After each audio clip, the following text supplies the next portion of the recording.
赛会纪录，让我们共同期待着2019的蓝马重新开跑，共同逐梦蓝图，奔跑中国。主持人。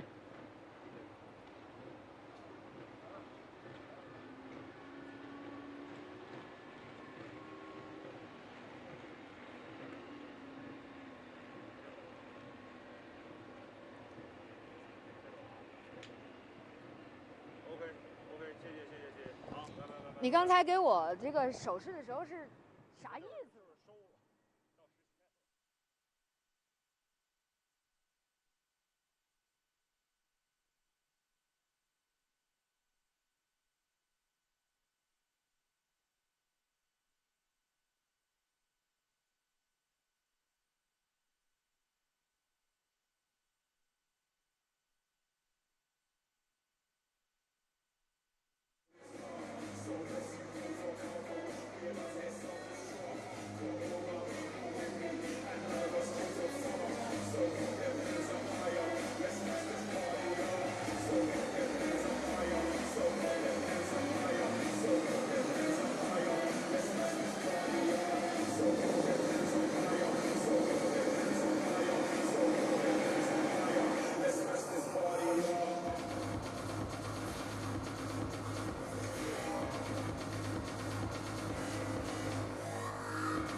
Welcome wherever you are watching around the world, and to all of our YouTube subscribers that have just joined us on the live feed. This is the 2019 Lanzhou International Marathon, and as you can see, things are just about getting ready for the start.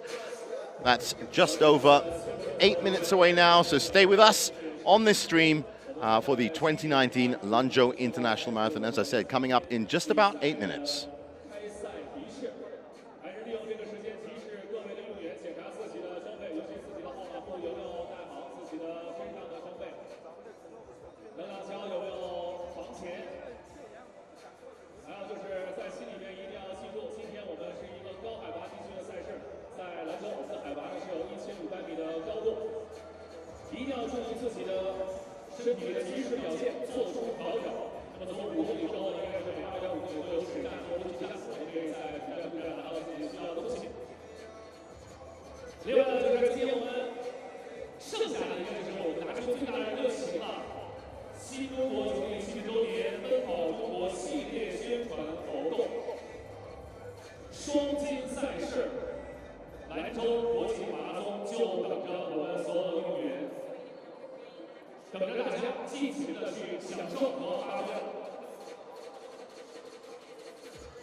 女士们、先生们，新中国成立70周年奔跑中国系列宣传活动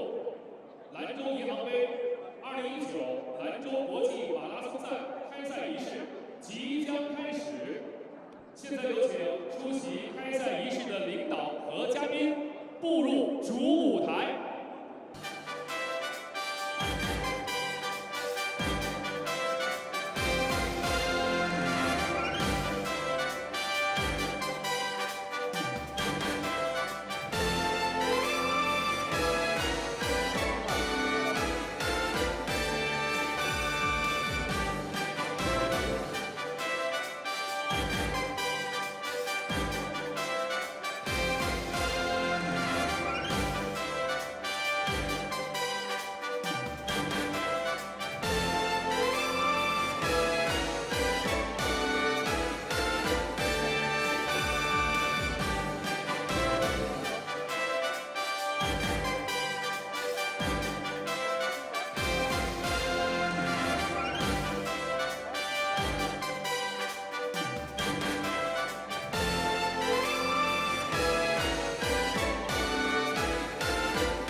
尊敬的各位领导、各位来宾以及现场的朋友们，大家上午好。首先，很荣幸地为大家介绍出席今天开幕仪式的领导和嘉宾，他们是甘肃省委常委、兰州市委书记李荣灿先生。Mr. Li Rongcan, member of the Standing Committee of the Gansu Provincial CPC Committee and the Secretary of the Municipal CPC Committee. 中国田径协会主席段世杰先生 ，Mr. 段世杰 ，President of China Athletic Association。甘肃省委常委、宣传部部长陈清女士 ，Ms. 陈清。Member of the Standing Committee of Gansu Provincial CPC Committee and the Minister of Publicity. 甘肃省政府副省长张世珍先生 ，Mr. 张世珍 ，Vice Governor of Gansu Provincial Government. 国际田联路跑委员会主席布拉格马拉松卡罗卡帕博先生 ，Mr. Carol Capallo, Chairman of IAAF Running Committee. 国际马拉松路跑协会主席帕克博罗先生 ，Mr. Parker, Chairman of IAAF。国家体育总局田径运动管理中心书记、亚田联副主席、中国田径协会副主席王楠女士 ，Ms. Wang Nan, Secretary of the Party Committee of the Track and Field Veteran Center of State General Administration of Support. Vice Chairman of China Athletic Association, the Vice President of Asia Athletic Association. 甘肃省体育局局长王向晨先生 ，Mr. 王向晨 ，Director of Gansu Provincial Bureau of Sports. 兰州市委副书记、市长张伟文先生 ，Mr. 张伟文 ，Deputy Secretary of Lanzhou Municipal CPC Committee and Mayor. 兰州市政协主席李洪亚先生 ，Mr. 李洪亚 ，Chairman of Lanzhou Municipal Consultative Conference。接下来，我们有请中共兰州市委副书记、市长张伟文先生主持新中国成立70周年“奔跑中国”系列宣传活动——兰州银行杯2019兰州国际马拉松赛开赛仪式。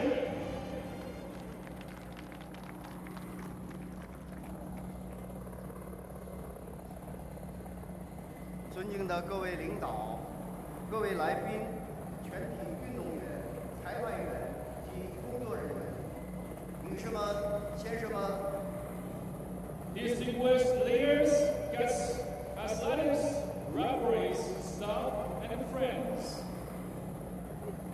值此2019兰州国际马拉松赛开赛之际，我谨代表大赛组委会和400万兰州人民向莅临这场赛事的国际田联、国家体育和甘肃省各位领导，向来自世界各地的参赛者、各位嘉宾和无论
凝聚智慧和力量。2019国际田联路跑会议的成功举办，为我们带来了全新的视角，注入了新的动力。新的赛点已经开启，衷心祝愿全体参赛选手焕发精神，激发活力，跑出新的成绩和精彩。祝各界朋友分享马拉松的激情，体验兰州的魅力和风采。Now, the marathon course is ready. We sincerely wish every athlete to achieve best results in the race. Welcome, wherever you are watching in the world, to the 2019 Lanzhou International Marathon. Here we are at the start line. As you can see, thousands of runners have gathered here in the beautiful city of Lanzhou in northwest China in Gansu province. This is one of the most famous marathons in China, not only for the scenic routes that you'll see as you go through. We're just looking at the opening ceremony now. Some of the VIPs from the Chinese Athletics Association, Gansu Provincial Sports Bureau, and the Lanzhou Municipal People's Government about to get us underway here.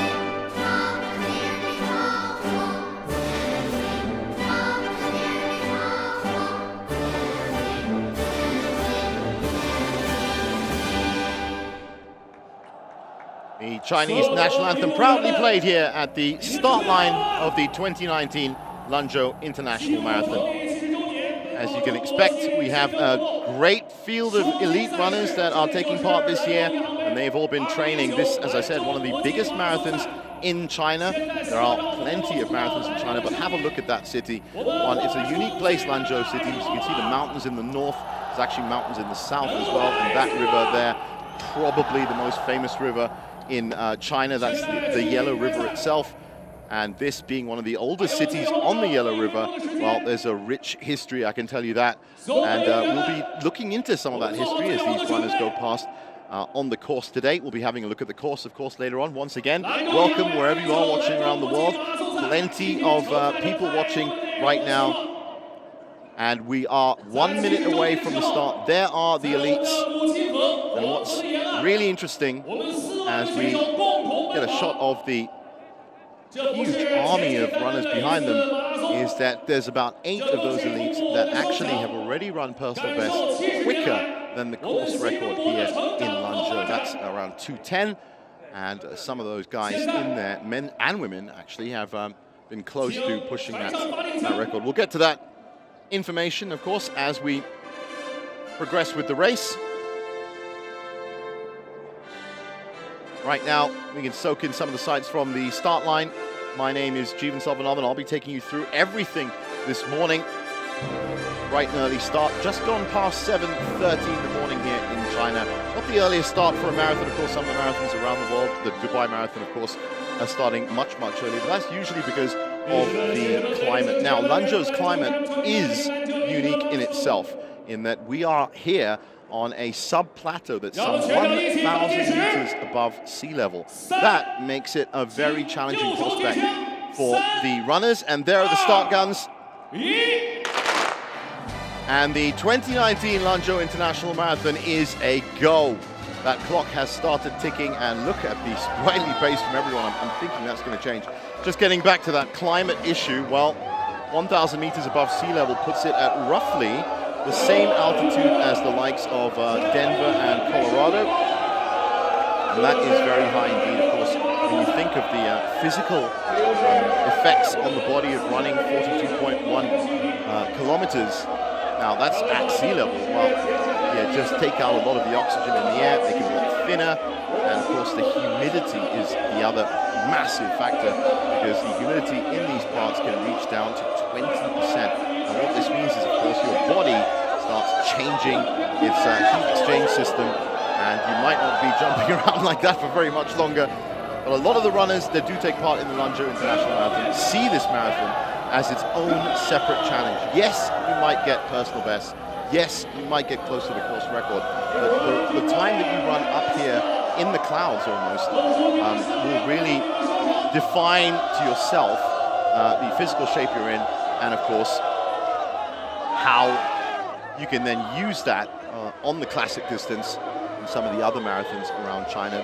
Of the marathons, of course, there's the Yangzhou Marathon, there's Xiamen, Wuhan, Hangzhou, Chongqing, but for the top three, obviously Beijing and Shanghai are 1 and 2, but third after that is the Lanzhou International Marathon. It's been 8 years it's been run now. 2011 on the 3rd of July, that was the first time it was run, and 18,000 runners took part then. If you think that's a big number, well, that jumped to 32,000 the following year, and it jumped again to 40,000 in 2013. That's roughly where it stood, but mainly because, of course, the logistics. You can only have a certain amount of runners on there. I'm sure they'd love to have 100,000 runners turning up here.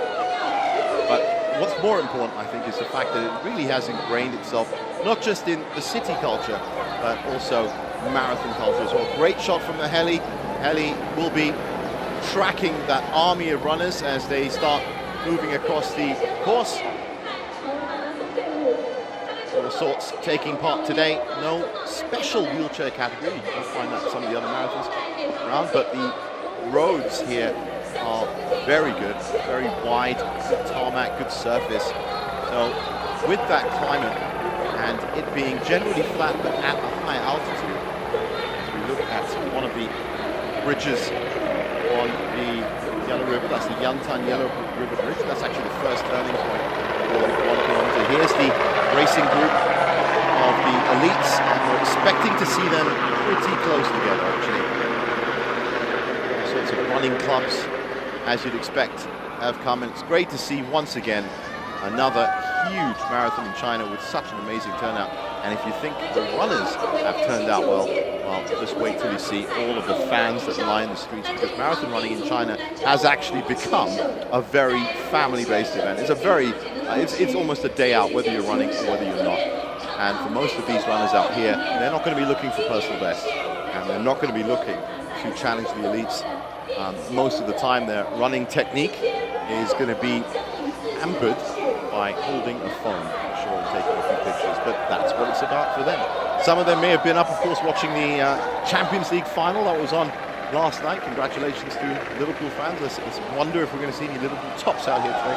Maybe it was a little bit too late finishing for them. These guys, as I said, if you're going to prepare for a 7 o'clock start of the marathon, then you do have to be ready at about 4. These guys, the elites, probably ready about 3. Now, looking at their pace so far, well, 3 minutes per kilometer is generally what is considered as World Championship pace, and as you can see, at 1.22 kilometers, 4 minutes done. No surprise to see the elites at that rate, at that pace now. What will be interesting is around about 21 kilometers, and of course 35 kilometers as well when things start getting, well, really interesting. That is the Yantan Yellow River Bridge. We just had a quick shot of it, and one of the famous bridges across the Yellow River. The most famous being the Zhongshan Bridge, and we'll be getting to that a bit later on the course. But as you can see there, those fans on the bridge already lining the course, and the elites breaking away from the pack already. Now, if we can just the well, I suppose the update story that you should know from the elites, there is always one in there, is that big story that a lot of the runners in there have actually, 8 runners have already set personal bests that are better than the course record. The course record was set by Abena Ayala of Ethiopia in 2015. That was a 2:10.10. And 2 of the runners, Limine Getachew, if you can see him, he'll be wearing the,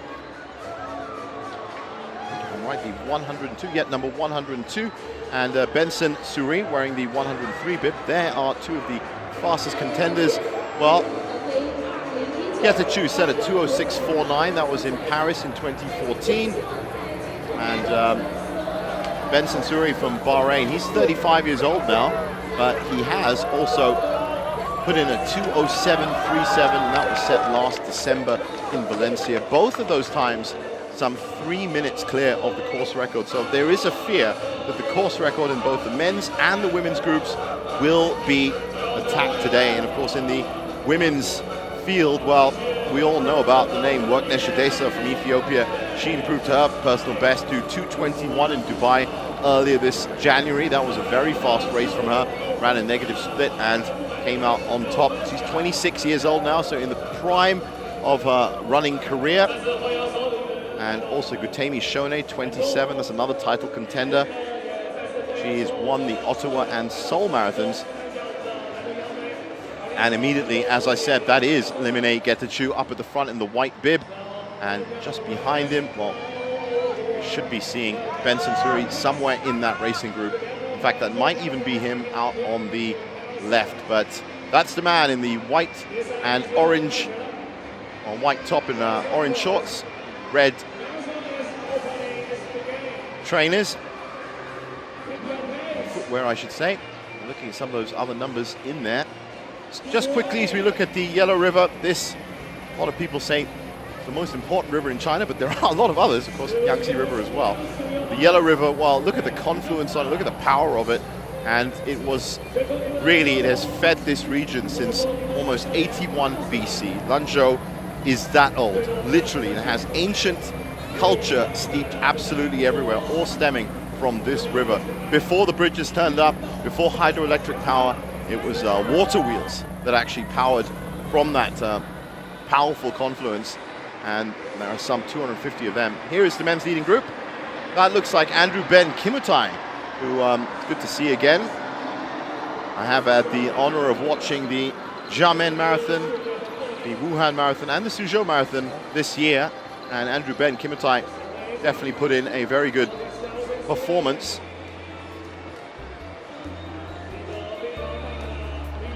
And just as we look at the army that's following up, the other big name to mention in the women's contingent is Fantu Jima. She was actually the winner in the Wuhan Marathon, and well, it was a 2:28.25, and there you go.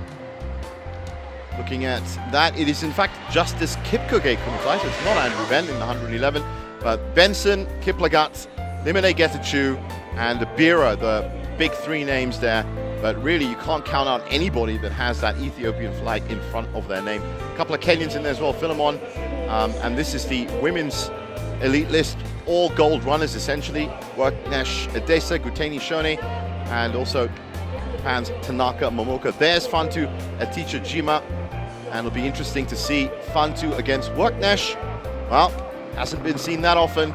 We're going to see it this time along. So we'll let those elites get into their stride, and we'll let these guys settle into whatever pace they wish to. Great scenes here from Lanzhou, as you'd expect. And there is that leading men's pack. Good to see a couple of Chinese runners in there as well. Just off on the left of your screen. The main body of runners making their way over Antoniello Bridge. Once again, that is the first turning in the course before the entire field starts moving westward.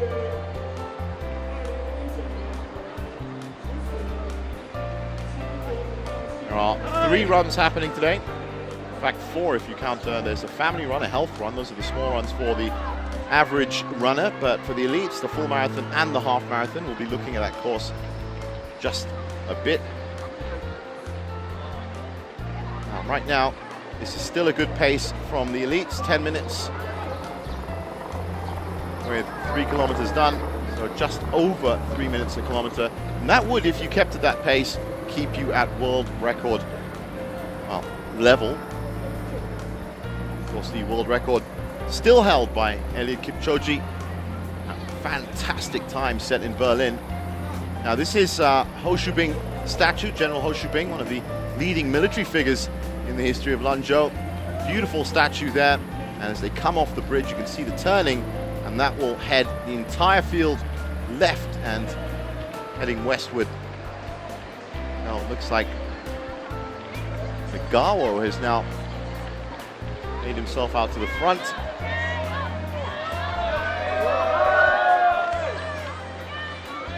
So many stories. Most of these guys, of course, will be looking to run a negative split. If you do put on a lot of pace from the start, as Nagawa is, well, it could lead to a lot of trouble later on. Of course, that world record of 2:01.39 set in Berlin, unbelievably fast and unbelievably close to the 2-hour mark from Eliud Kipchoge, was a negative split. He essentially ran a very, well, a slower first half to the race, and then for the second 21 kilometers was, well, on that day was picking up pace literally every kilometer for the last kilometer. The last 10 kilometers was a fantastic performance. But that is, of course, the benchmark now. So if you're going to do it, it might be a better option in cooler climbs like this to maybe hold off the lead for the first half of the race and then settle into a faster run in the second. But you can never tell the pace.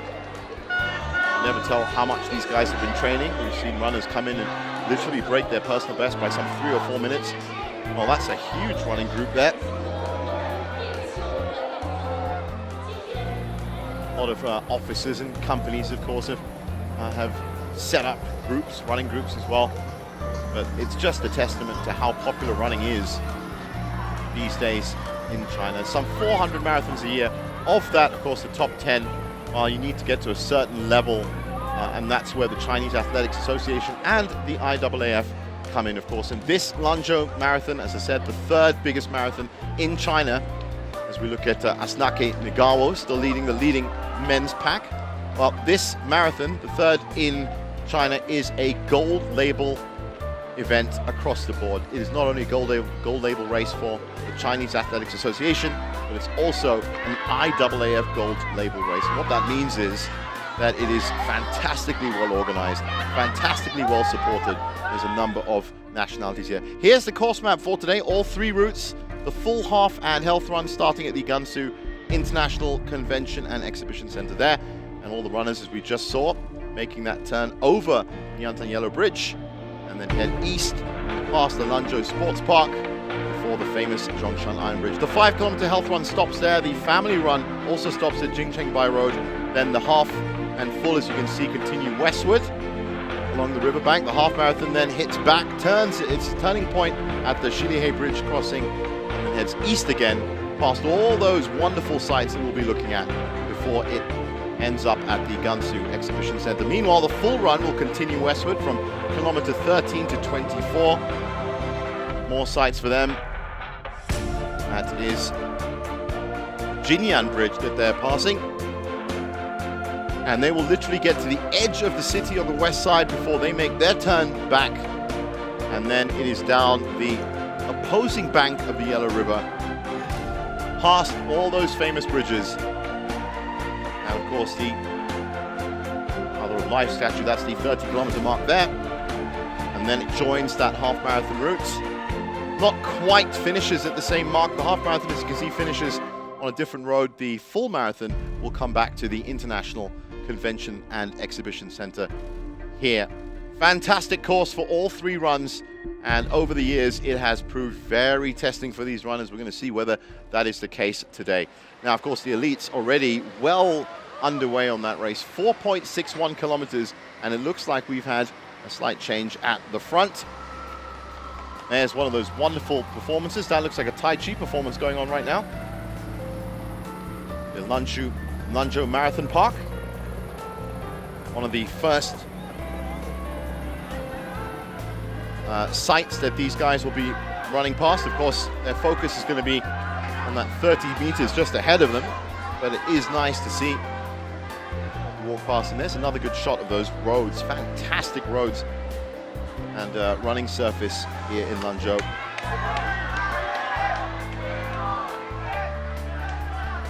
As you can see there, 15 minutes completed now. Still an absolutely perfect pace from them. Now that looks like up front, that's actually Afewerk Mesfin. that's now taken the lead. We've had 3 different leaders in this first 15 minutes. And I can see Bira Siboka also there. That's the number 105 bib. So our 2 favorites, Limine Getachew and Benson Sure, look to be sitting in the middle of that racing group. And that is a very, very good plan. Perfect conditions right now with the humidity. I mean, I'm sure they would have wished for the humidity to be a little bit higher, but all that means is you just have to be a little bit more stringent about your refreshment cycle, as you'd expect with such a high level of organization here at the Lanzhou International Marathon. Drinks and refreshments, medical stations will be available at the usual markers, 2, 2.5 and 5 kilometers. And of course, we'll be looking in on their running splits, the 5, 10, 15. Those 5 kilometer splits are the real benchmarks for these guys. Still running a pretty good race. Just slowing down a bit now. 5.3 kilometers, 16 minutes. Not looking for world records, but they don't need to. Now that's not something you see very often, that one of the duty officers is actually in direct line of the runners, but it was a refreshment station. And look at that beautiful boat on the Yellow River. And the one thing that just gets me about the Yellow River every time I see it is the power of it. Just look at the size of that current. That's a great shot from the helicopter. The Yellow River running through Lanzhou from west to east. The total length of it, 150 kilometers. It really is an amazing sight to see. A lot of the crew here were taking pictures yesterday. Now, these look like some of the runners just behind the leading pack. And for these fun runners, well, they're not going to be worrying too much about their running style. So far, the running style from this leading pack, and there was a fear, by the way, this weekend, that with so many runners that have personal bests, 2, 3 minutes faster than the course record, that we might even get a blanket finish. We might even get a number of runners crossing the line at the same time, because they are extremely well prepared. Some of these guys, of course, will be having their eyes on the World Championships later on this year in Qatar. It's a very, well, detailed, shall we say, qualification process for that. I know that some of the top Chinese runners actually qualified at the Xiamen International Marathon. That was the first marathon of the year. It was a good race as well. But for the Ethiopians and Kenyans, well, there's so many in the field that they're just going to be looking to put in some good markers as they go. So far, everything looking good. And we have another leader up at the front, and that's Shumet Alkanu Mengistu, gold-rated Ethiopian runner. So we've had Getachew and Benson up front, we've had Bira up front, we've had Mesfin up front, and we've also had Kimutai Nagawo. So that theory that we've got 8 runners that are really fighting that, fighting for the entire course length, has already been proved to some extent in the first 6 kilometers, as we have already had 6 different leaders in this pace, in this group. And it is early. It is still very early, and the pace that they set now is really still settling into their rhythm. But it'll be interesting to see how this pack either stays together or breaks up over the next 10 to 15 kilometers. Already, as you can see behind them, a very long distance before the chasing pack. We'll be looking in with the women as well, as soon as they are settling into this second part. And there's that continuing flowing army of runners making their way over the bridge and then making that turn and heading westward down this southern bank of the Yellow River. That's a great shot from the helicopter, and you can see just ahead of them another one of those fantastic bridges. That's the Jinyan Bridge, and that should be at the 4 kilometer mark for them. guys have gone past that.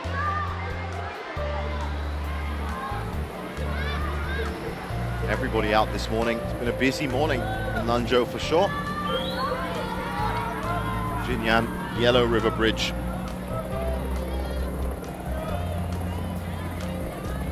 One of the more modern bridges that was built over this fantastic river, but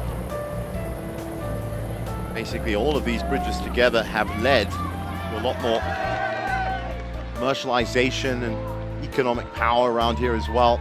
This whole city of Lanzhou, even in 81 BC, of course, was famous for the Silk Road. Everybody knows about the Silk Road. Well, it essentially starts right here. And one of the more recent projects, a really exciting project that's been happening, which all of these bridges are connected to really, is the Silk Road Eco Restoration Project, which is bringing back the Silk Road, but with high-speed rail networks. How amazing is that? How cool is that? And there are already a number of rail networks that have been set up in Longhai, Lanjin, Lanqing. The health run has already finished. Fantastic performance there. That 5 kilometers. Jinchang Bay Road, that's the finish line for the first run. Now this is good running form from these elites up front. And that is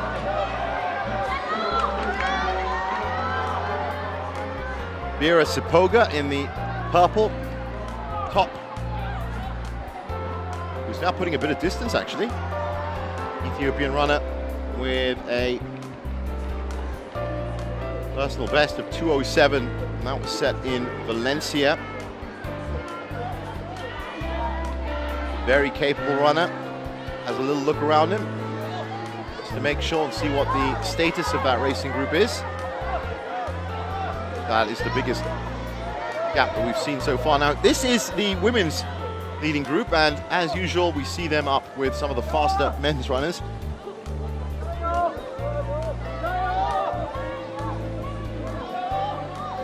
Of course, the women's record, world record, still held for many years now by the UK's Paula Radcliffe. Now, of course, a commentator as well, and you can learn a lot about marathon running from listening to Paula. I wonder if any of these women would come anywhere close to the 2:15 that she said. That's actually a men's time that she said that it might just stand for a lot longer. But these guys, or these ladies, I should say, they're going to be looking for something around 2:26. Fantujima will be wearing the 3:14 bib. And Workner Shadessa with the 3:01 bib.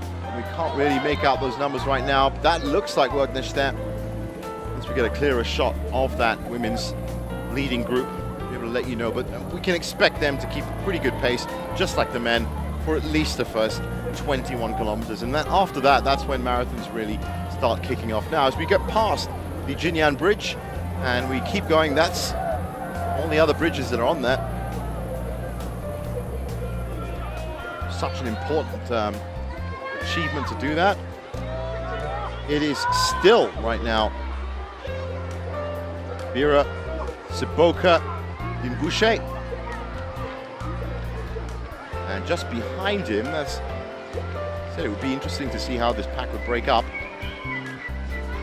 Well, 2 of them now, and I'll just get the bib number as soon as we get. Well, that is Asnake Nagawo, who is right up at the front. He wants to keep pace with Biro. Getting to the refreshment station. Very important to keep hydrated here in Lanzhou, being so high up.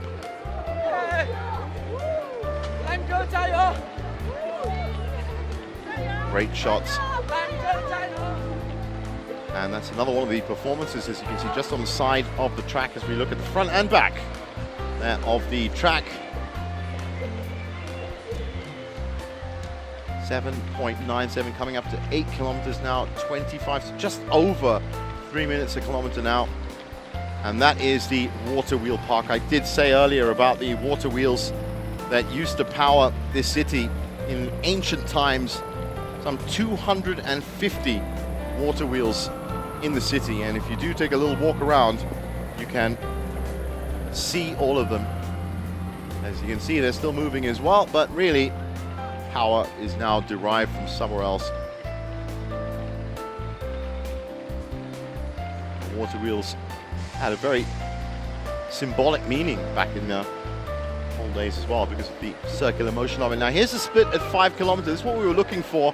Afterwork Mesfin seems to be leading the way there. That's more important than actually being in front of the pack right now. It's where you were at 5 kilometers. And I'm expecting those splits to be very, very close indeed. Nagawa now dropping back a little bit. And that is Shumet Mengistu that has come up front. And still, there's Guan Yusheng, one of the more reliable top runners in China. Already qualified for the World Championships. And he is currently leading the pack here. Good to see.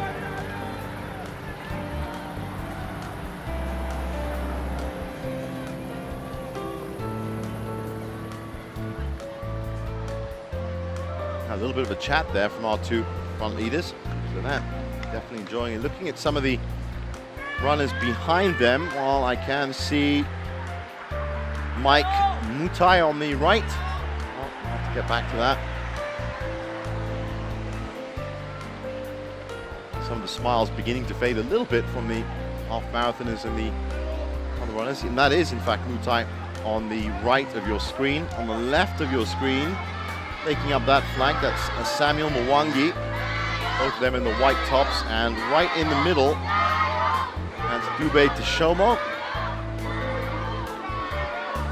Philippon Chiboy, and I just had a glimpse of Benson Surai in that blue top there. It's hard to pick out exactly where they're running. There's kind of like 3 mini groups within that group.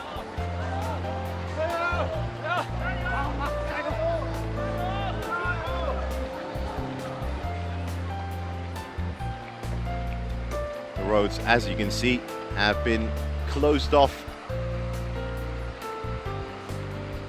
as they are every year. The Lanzhou Municipal People's Government makes sure that these roads are cleared for this marathon, and of course you can't keep them closed. It's such a busy city, and they'll be open and staged at various parts, usually about 1.5 hours after the runners come through, that those roads will be open again. But of course this morning, trying to get here at 5, 6 in the morning, you have to make sure you get here very, very early indeed. Now, another change up at the front in the leading pack. Pack that may have just been Shumet Mengistu again. Well, we have seen already about 6 or 7 lead changes. All of this leading group showing some good body carriage. I say body carriage because I mean how you are, in fact, your body dynamics. All pretty upright, arms nice and high, good pendulum motion. And you can see the difference, of course, between them and the average runner. That's you and me. Here, you get your forward lean, you start moving forward, and it is about managing it. But you would be surprised how easy it is to pick up. Going uphill now, as you can see, that's a little bit different because it starts pushing on your calves and your hamstrings, and you start feeling it a little bit more. That seems to be a good temperament in that men's leading group right now. Nagawa seems to have dropped back a little bit, and this looks like Benson coming up on the left side. There he is, 103 with that blue and pink bib. Loco Clement, 110 bib, middle, and Justice Kimutai right in the middle. Now that's a much better way of looking at the 3 mini groups behind, kind of moving into 1 or 2 groups sometimes, and of course your leader up at the front that's still looking like Vera. That is the most famous bridge in Lanzhou city. Why? Because it's the oldest bridge. It was the first bridge that was ever built over this massive, powerful river. The Zhongshan Iron Bridge was actually built in 1907 by Germans, believe it or not. But that really did change things around here. There is Benson Surai. Next to him, Mwangi. Once again, if you've just joined us, this is the 8th Lanzhou International Marathon. And there's about 8 of those elites that could break the course record today. That's what we're going to be looking for. Wow, this group seems to be really stretching out now. I wonder if they're coming up to a refreshment spot. They should be. Coming up to the 10-kilometer stops. So Mutai, Nagawo, Boucher, and Kimutai. Kind of in that low flank there, up at the front. That is Guan Yusheng, just behind that pack, but still in sight. Good running form from Guan. Very important to keep your head upright, keep your neck open, because of course it's very easy to start slouching over, and that actually cuts off the amount of oxygen into your body, so it's not ideal. But as I said, it is very easy to look at running styles when you're still in the first 10 kilometers. Another beautiful shot from the helicopter, and that's the stone tablets. There are so many dynasties that have come and, well, I suppose, lived through the lifetime of Lanzhou. The Han Dynasty, the Wei Dynasty, Sui Dynasty, that's from 81 BC. Of course, the Song Dynasty in 1014, Ming Dynasty in 1368. And each of them have left historical remnants around the city, which makes it really, really beautiful. None of them, of course, built this bridge. I told you that was built by German engineers under Chinese supervision in 1907, and it really did help the city. Good refreshment stop there from Din Boucher. Clinical execution. You'd be surprised how much time you can lose by not having it or not knowing where your refreshments are. So far, absolutely nothing. You could say Din Boucher has spent more time up at the front, but really there's about 6 or 7 runners on his tail in that group, and Guan Yusheng, as you can see, just hanging back behind them as we cross the 10-kilometer mark. It is incredible, the speed and pace of elite marathon runners these days. Of course, still only one man has come close to, well, Dennis Kimetto came pretty close as well, but one man has come very, very close to the 2-hour mark. Elliot Kipchoge with that 2:01.39. That's the Yuantong Bridge, the next bridge up for the runners. Have a look at another modern bridge. And what's great about these bridges is, of course, you can get to see the different styles of design that have propagated the river. That's a really good trajectory as we check in with the fun runners. It's a really good trajectory for the helicopter to be flying on right now. 34 minutes in the 2019 Lanzhou International Marathon, and we have quite a sparkling race on show, full of color, full of energy, and full of competition as well. There he is, Bira Siboko. And once again, runners breaking off to the other side of the road. Maybe just to make this uphill stretch a little bit easier. Nagawa in there. And really, one running in isolation at the moment.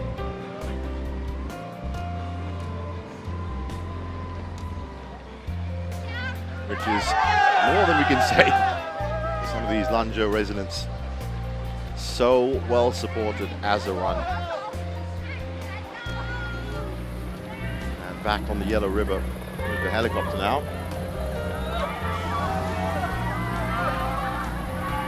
Chengguan Yellow River Bridge. It's going to be part of the course. As you can see, it's already been set up.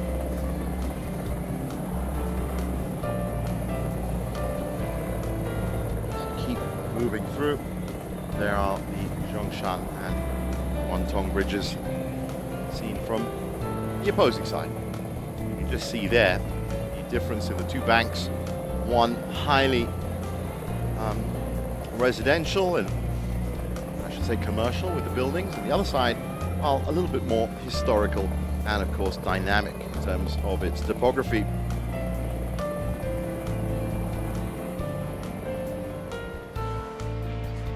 So back with the men's leading group. And who is that has moved up on front? Well, it's Mike Mutai that's now taken the lead. As I said, very difficult to actually say that. Nagase especially has always stayed in the top 3. Some of these runners taking part today have only ever finished in the top 3 of any marathon that they've ever competed in. I know that is the case for some of the women's runners as well.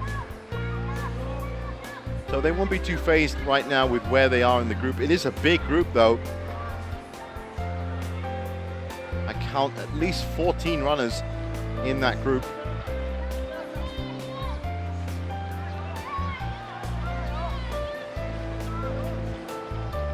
Now some of the smiles have faded from those fun runners, but they're still out on the course.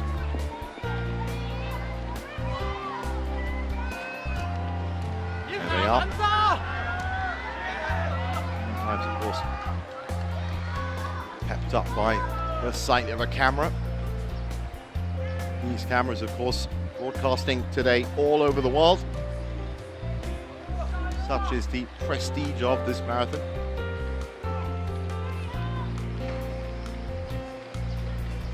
There is 13 runners in that first group. 8 of them, as I said, with personal bests, some 3 minutes faster than the course record of 2:10, and currently on course for at least the course record, which is going to be interesting. And I did say of all those historical remnants from all those dynasties that have lived through the lifespan of the city of Lanzhou, well, there's another one. If you ever do get to come out here, Lanzhou does attract some over 30 million tourists, mainly to come and see that kind of stuff. Great views from up there as well. Steeped in tradition, and of course, just like any other Chinese city, it's not just the historical stuff, the food, the cuisine, and just generally the outlook. Have a look at that. What a fantastic shot from the helicopter. Now back on track, I should say on the road, coming up to the 12-kilometer mark, and some 40 minutes done, so definitely running just under 3 minutes per kilometer, or just over, I should say.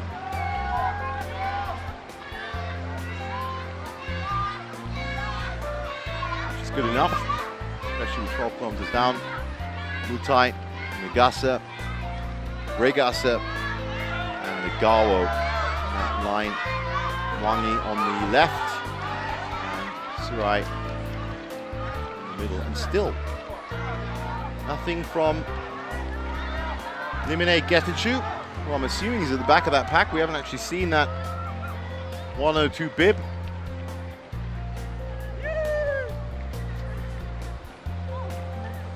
Nothing like getting out and having a run every now and then. At the 12-kilometer freshman stop, and again, effective and efficient technique across the side of the road. Still very good running conditions, some 40 minutes into the race now.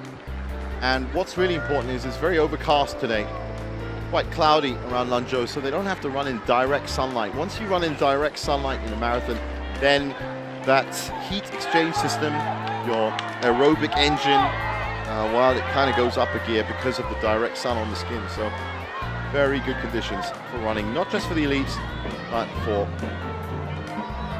all the runners taking part today, and there are tens of thousands.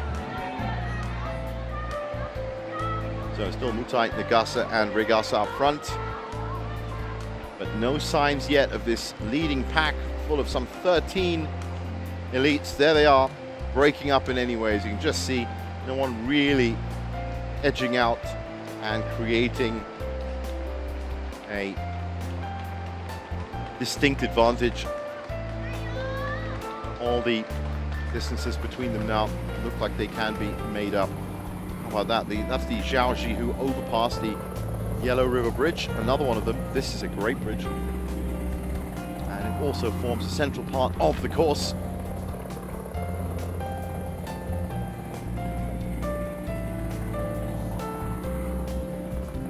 That's straight after the Zhongshan Bridge. That's the Zhaojihu overpass or flyover. So again, you can see beautiful design. A flotilla of boats just making their way through it.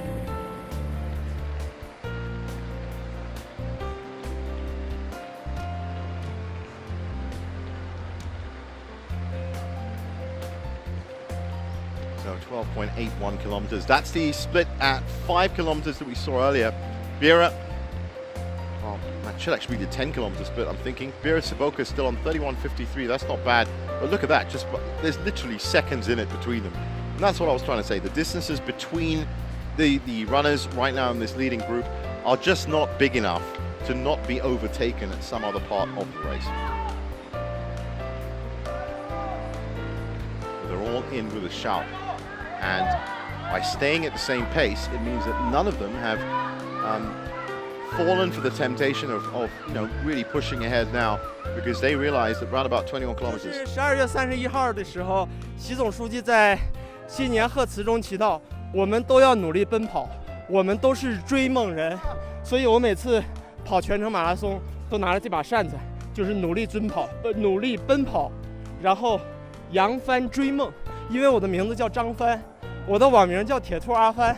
我上次在绍兴那个跑兔子，我们都见过面。所以我们都是追梦人哈。我们都是追梦人。对，以这样奔跑的方式向共和国七十华诞献上一份礼。哎，是的，是的，是的。加油！好的，好的，谢谢啊。哎。Well, great to have Dong Yuna, our sports reporter, out on the course talking to the people, and that was just one of the runners saying that it's great to work very hard when you come out for the Lanzhou International Marathon. We'll be crossing down. It's great to have that input today.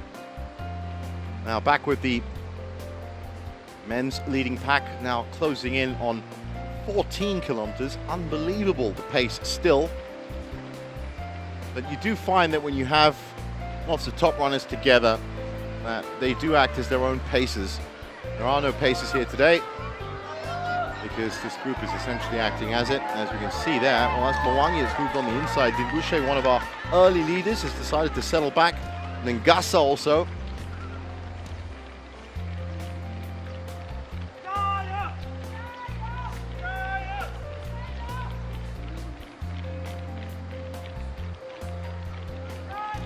And now beginning to stretch up as they come downhill. That looked like Justice Kimutai up at the front now.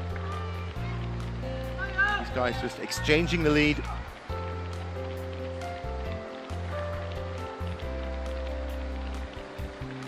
Some 45 minutes gone. Can expect that half marathon to be coming to a close in roughly 17 to 18 minutes. I can tell that, of course, because everybody knows that half marathons do finish on about an hour and 1 hour 2. Those are, of course, the top times. It could even be up to an hour 10, but the 21-kilometer distance better for maybe some of the more aging runners. There is a big debate going on as to whether marathon runners, as we look at Zhaojihu Park, that's just ahead of the bridge. Look at the greenery and the ecosystem of wetlands in there. Brilliant. Really beautiful place to walk around, and I can see another performance happening there as well. Just as I was saying, there is a debate going on whether marathon runners are essentially the same as other sportsmen. In other sports, if you get older, if you get to 35, 36, then a lot of people would say your football career, your racing career is pretty much, or your playing career is essentially done. Well, with marathon, it's a little bit different, because you do, of course, pick up the experience and you learn the distance over more and more time. And we have seen marathons run all the way up to and won by people all the way up to 38 years old. So it's not generally seen, but the experience factor does play a huge difference. And of course, if you're younger, you still have that fresh VO2 max engine. Talking of VO2 max, of course, the Ethiopian and Kenyan runners have such an incredible ability to change oxygen into energy by living at such high altitude. For them, 1,000 meters above sea level is still pretty much fine. They're not going to feel any shortness of breath at all. Now, interesting there from Tishoni. Looks like a bit of a truncated running style right in the middle of the pack. 1:14. Very short stride length for such a big man. Now, that's a very important statue. That's the Yellow Mother statue. I can tell you a lot about that statue because it was actually designed by a very famous builder. It was created by He Yi. It's 6 meters long, 2 meters wide, 2.6 meters high, and 40 tons. And it is, well, the mother is the Yellow River, and the boy sitting next to her is China. And that's how important that river is to China. Built in 1986. It's another fantastic point of interest here in Lanzhou International Marathon. Back with this pretty sizable group, and still absolutely nothing between them. I'm guessing the 15-kilometer splits will also reflect that. I'm guessing there's got to be maximum 30-40 seconds between these guys from front to back of this pack. Maximum. I really doubt that. It's probably going to be a lot less. Actually, it's probably about 2. It's very hard to see when you're at the front of the pack. Might be a 30 to 40 second gap to the chasing group after this, but there's definitely less than 5 seconds. There is a very clear shot of the women's leading group. Just as I say that, it gets the clips, and that is indeed Worknadesh Adesa in the pack there. I can just see her in the burgundy bib off on the left side. That's 3:01. And it looks like Aberu Zanebi in the blue top is actually leading that pack.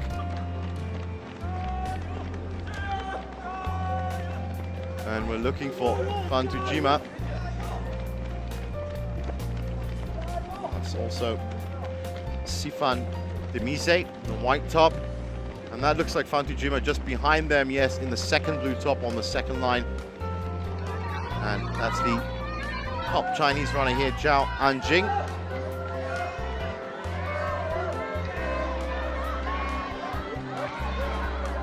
Her personal best being a 2:39.26, and that was this year in Wuxi. So a lot of, and that looks like a group of 1, 2, 3, 4, 5, 6, 7 ladies, 8 ladies in fact in that women's group just behind this front guard, acting as paces for them.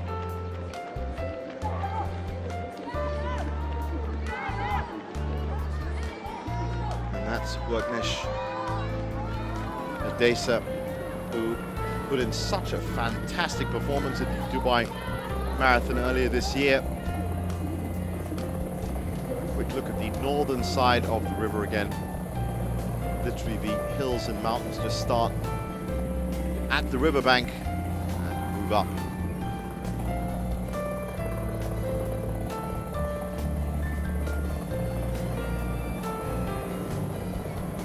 What a tourist spot. Classical Chinese architecture there. So Demise, that's Worknesh next to her. Doesn't look too tired. In fact, all the ladies looking in pretty good form right now.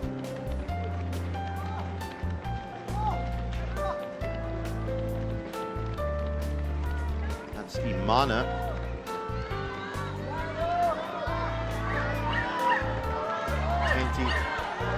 Shone Imana, one of the contenders for the title, and the course record looking to be broken here as well. The course record in the ladies race is still held by Kenya's Rael Kiara.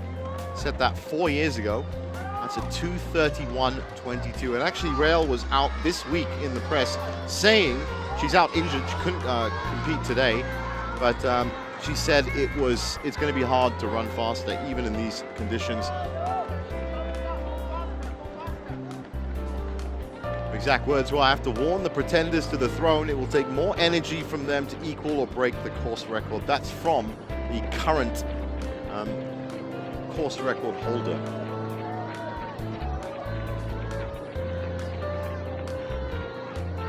But once again, there is a course record holder out with injuries. The winner in the men's last year, of course, Kelly Gazagan, also out, not taking part today. He finished last year with a 2:11. That's a pretty good run. 1 minute outside the course record.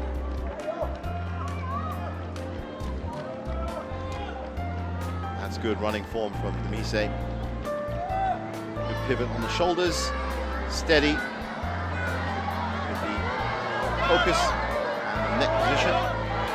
Once again, compare that back to the average runner. You can see there is little running style for these guys, but it's about a different perspective. That's what you should be doing, keeping your hands pretty close in front of you, nice and high as well, because that keeps your shoulders upright, and that of course forces the neck to be straight.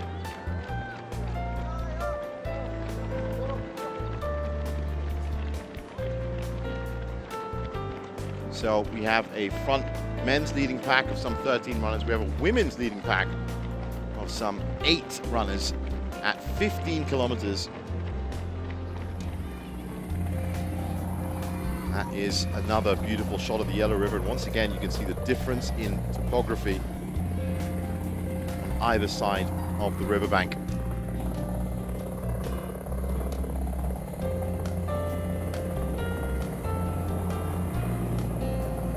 Really beautiful city, Lanzhou. And still this men's leading group hasn't broken into 2 separate groups. That's what I was kind of expecting would happen.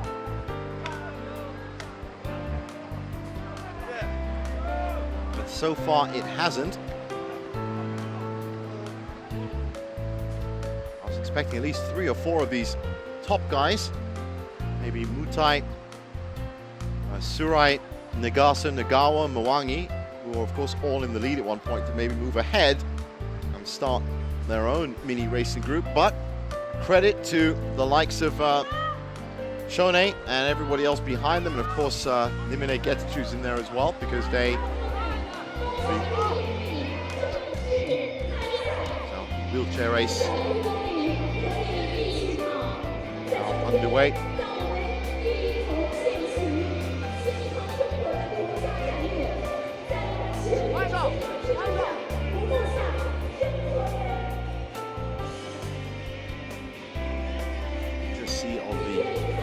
Behind them, close to an hour behind the elites.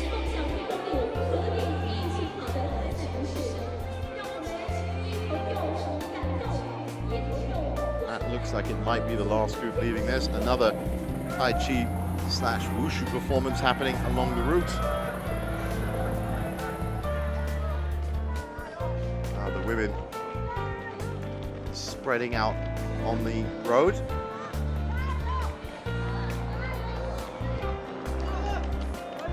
Imana looking a little bit labored in her movement. Tiny bit.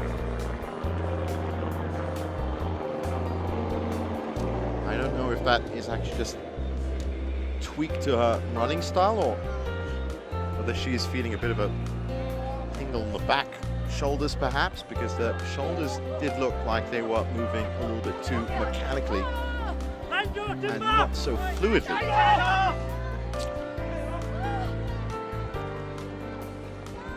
If you look at Durgo there, you can see looks like those arms are just punching, tiny little punch bag right in front of you. And very much like a boxer who will keep touching his head just to remind himself that he has to guard. It is a very good focal point for runners if you can just keep your arms in the right place. Generally speaking, your body and your hips will move. Now looking at the splits at 15 kilometers, again, just absolutely nothing between these ladies, but it is Sifan Demise and pretty much an entire Ethiopian group there. Looking good at the hour mark, or 5 minutes before.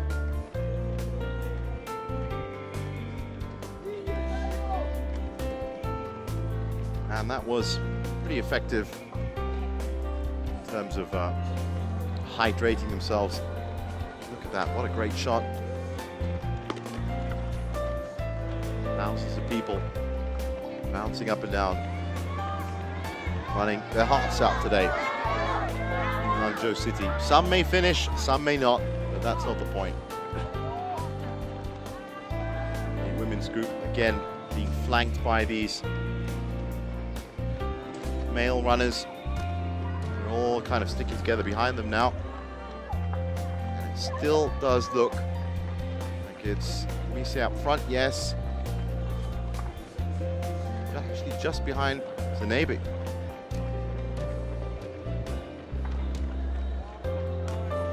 There is Fan Tujima, winner in Wuhan with a 2:28. Pretty much cleared the field there, had a very good run, had to outlast 3 other runners pretty much down to the last corner, last couple of kilometers, but she powered through. She's going to look to follow that up with at least a top 3 here, she would have thought, up against the likes of Neshidesa. It might be a bit of an ask for the win, but you never know. Here is the finish of the health run and the family run on Jingchangbei Road. Lots of runners streaming through there, and that will clear the course. I should probably imagine that the front part of that road would be closed off once the guys come in, but you'd be surprised actually with the cut-off times. Now, I did say that Imana looked a little bit troubled. Looking at her there, still not 100% convinced. 16 kilometers, you can just see a little bit of pain on the face, and I'm wondering if that is a niggle. She's now settled back to the back of that group. Workdesh has come up to the front of that group, and as we check in with the men again, Boucher, Bengal, Regassa by the looks of it, and there's Benson Surai from Bahrain on the right side. Still nothing from Lemini Getachew, probably the most notable name in that pack that hasn't taken the lead, but is just staying in contention. And these are the beautiful running services that they have to run on today.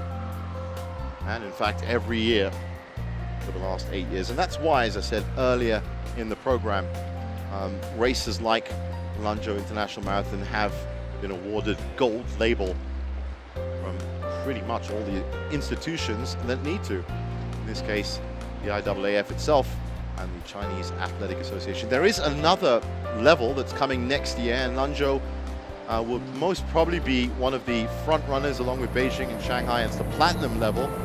If you look at Baihei Park, and that should be that performance that we saw a little bit earlier. Well, it may have broken up a little bit, but what a beautiful park that is. Lanzhou dotted with parks and really well landscaped green areas. So if you do take a walk around the city, it is quite an eye-opening experience. As I was saying, there is a new level in the IAAF Road Race Label Rating Series, Platinum, which is coming out next year, and only a few of the Gold Label races will be able to make that. Essentially, that is obviously an even greater level of organization, but it is very much a broadcasting standard, and we see a lot more nationalities taking part, and of course, those nationalities actually being followed by their countries through all sorts of digital broadcast technologies. It is a great level of racing to get to, but as of yet, nobody's been awarded that level, and we're just expecting, I think, around the world that the gold label races would be the ones to pick that up first. Some of the other races, of course, will have to make it to gold before they get there. But do stay tuned for details on that. The marathon season globally, of course, well underway now, 6 months in. Literally starts on January the 1st and pretty much goes year long. But definitely the significant point for a lot of these high-level elites is going to be the World Championships in Qatar in October. Very exciting times for the likes of Neshidesa.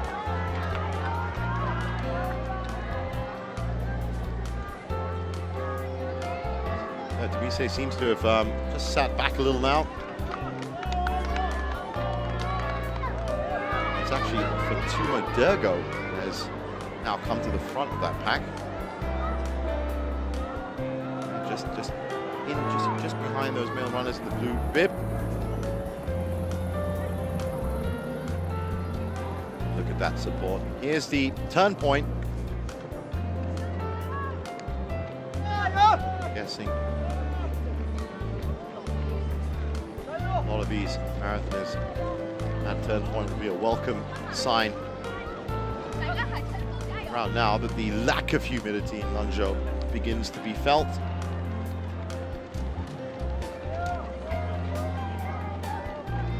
Wow, that looks a little bit more labored as they move uphill here after the turning point. 今天的这个跑步 T 非常的醒目哈，中国七十滑蛋共和国七十滑蛋的一个纪念 T， 而且带着国旗。对，什么样的一个跑步宣言？今天在蓝马赛道上，我今天这个很高兴能跟大家一起跑这个蓝马半马，特别的激动。这个我的目标就是说，不是为了跑得快，而是为了跑得快乐。那作为一个女子800米的世界纪录保持者哈，刘东今天在蓝马上面一个什么样的目标？你要跑多少公里啊？跑半马了。半马。今天报的只是半马。一点点来，希望明年的兰州马拉松我要争取跑一个全马。争取在今年的这个蓝马的 PP 墙上见到你的名字哈。这是跑友哈，对，什么样的祝福给我们今天的蓝马？今年正好是建国70周年，所以呢，我希望我们所有的跑者以今天的这个拼搏精神，献礼祖国70周年。加油中国！加油加油中国！加油加油！加油加油加油！哎，您这个带着踢着足球来跑，快走！运动。讲。Well, once again, 足球运动员，是个足球运动员。然后我在西安，玉仙。然后这边呢，好来兰州呢，就是说又喜欢跑马拉松嘛，所以说两个运动相结合的一块，都是有氧运动，比较开心，挺好的。所以两个都舍不得哈。都舍不得。这个踢球快跑累。好，谢谢董姐姐。So that was Dong Rina, our on the track reporter, and talking to some of those runners who were just saying that they're very happy to be here, and it's not really about speed for them, as you could tell because they did stop for an interview, but also pointed out that it is a very important year for China in that it is in terms of nation building. It's the 70th anniversary, if I'm right, which is a huge achievement if you think of some of the massive projects that have been, even if it's just the Silk Road Eco Restoration Project. The future of China is so bright, and not just in all terms, but in marathon terms especially. Look at the support here, look at the smiles on these faces, and you can only expect that marathon community from some 400 marathons a year to be growing. Now, this is an interesting development at 20 kilometers. I did say marathons only really start at 21 kilometers. That's when most people might hit the wall. And of course, 35 kilometers, that last burst is really going to make the difference. Now, Din Boucher, who was leading, one of the leaders in this pack, has now put up a decent enough distance ahead of everyone else that you'd have to say that that's going to be pretty tough to catch up unless you get into a full sprint, which is near impossible when you've been running at this pace and your body's been conditioned. Wang Yusheng still running in isolation and still showing the resilience and strength that we know of him. And look at that, just absolutely solid running style. For every time we see Guan, whether it's here or in any other marathon, it's just a really upright position, really strong pace, and always a threat to those elites. But these guys from Kenya and Ethiopia are so fast. And what's great to see now is that they are beginning to spread out. It's a surprise in second, because that was actually, if I'm right, Shown, it might be, who was right in the middle of that pack, who's now come out in second. And we'll have to get a closer look to see exactly what's happening in the back, but still nothing from Lemine Getachew. Haven't seen him leading the pack, and we haven't actually seen him in the pack, but I'm sure he's in there because it was a big enough pack to hold it. But as for Biro, Din Boucher right now, this has to keep this pace. 21 kilometers.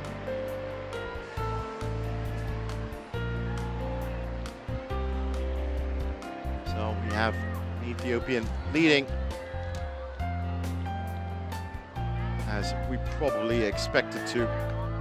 A lot of runners at this point might be hitting the wall. If you are new to the sport of marathon running, then the wall is something that you do need to know about as we look at the Ganzhou Agricultural University, the premier education points here in Ganzhou.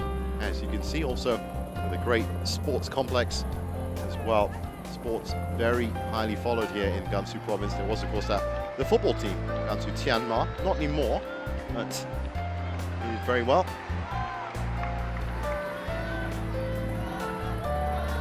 So you can just see there, as you look down, the gap now between the top two and the rest in that pack. But I was just talking about the wall. Well, it's when runners have pushed themselves too far in the first half, usually, but it can happen at any point during the race, and it's where essentially your body runs out of salt, ATP, and glycogen, and when that happens, your muscles start seizing up, and when they start seizing up, it's very akin to heat stroke. You essentially collapse. It can be a very dangerous situation when you have been running on minimum amounts of food and energy. Most of these guys would have been loading up on carbs the night before, carb loading for today. Probably having an early dinner about 6, and then they'll be up at 3, warming up and stretching for this big run. And it's around about now it's gonna really start hitting on them. You can start seeing it on their faces. It has to be said that Din Boucher is looking pretty balanced in his running style right now. What's interesting is he's not actually looking back to find out where everyone is. He's just focusing on that 30-meter stretch just ahead of him, as all good runners should. Good stride length, good cadence of running, shoulders in the right place, and hands swinging very nicely indeed. So this is a strong showing from Bira Dunbashe.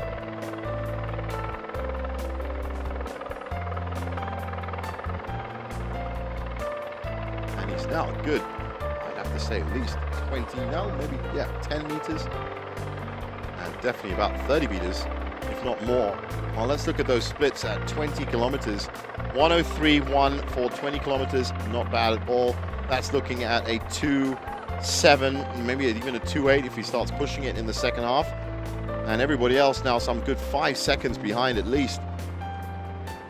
So things really shaping up in that men's leading group. Some of these runners very happy with their choice of outfit today, as it has caught the attention of our worldwide cameras.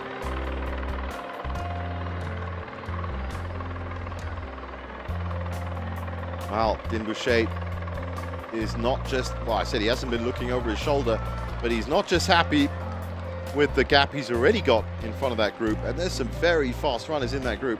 He has, in fact, kept getting bigger and bigger. That's a focused run, and, well, there's still a lot to do in the second half of the race, and I have to say, Din Boucher has not pushed himself too far or overstretched himself in any way in the first half, so we can expect him to keep that pace as he moves into the second half. And seeing as how he's already 20-30 meters ahead of the rest of the pack, this could be a dangerous run from Din Boucher, not just for a personal best, but don't forget the course record, which is set 4 years ago at 2:10 on his personal best, is a lot better than that.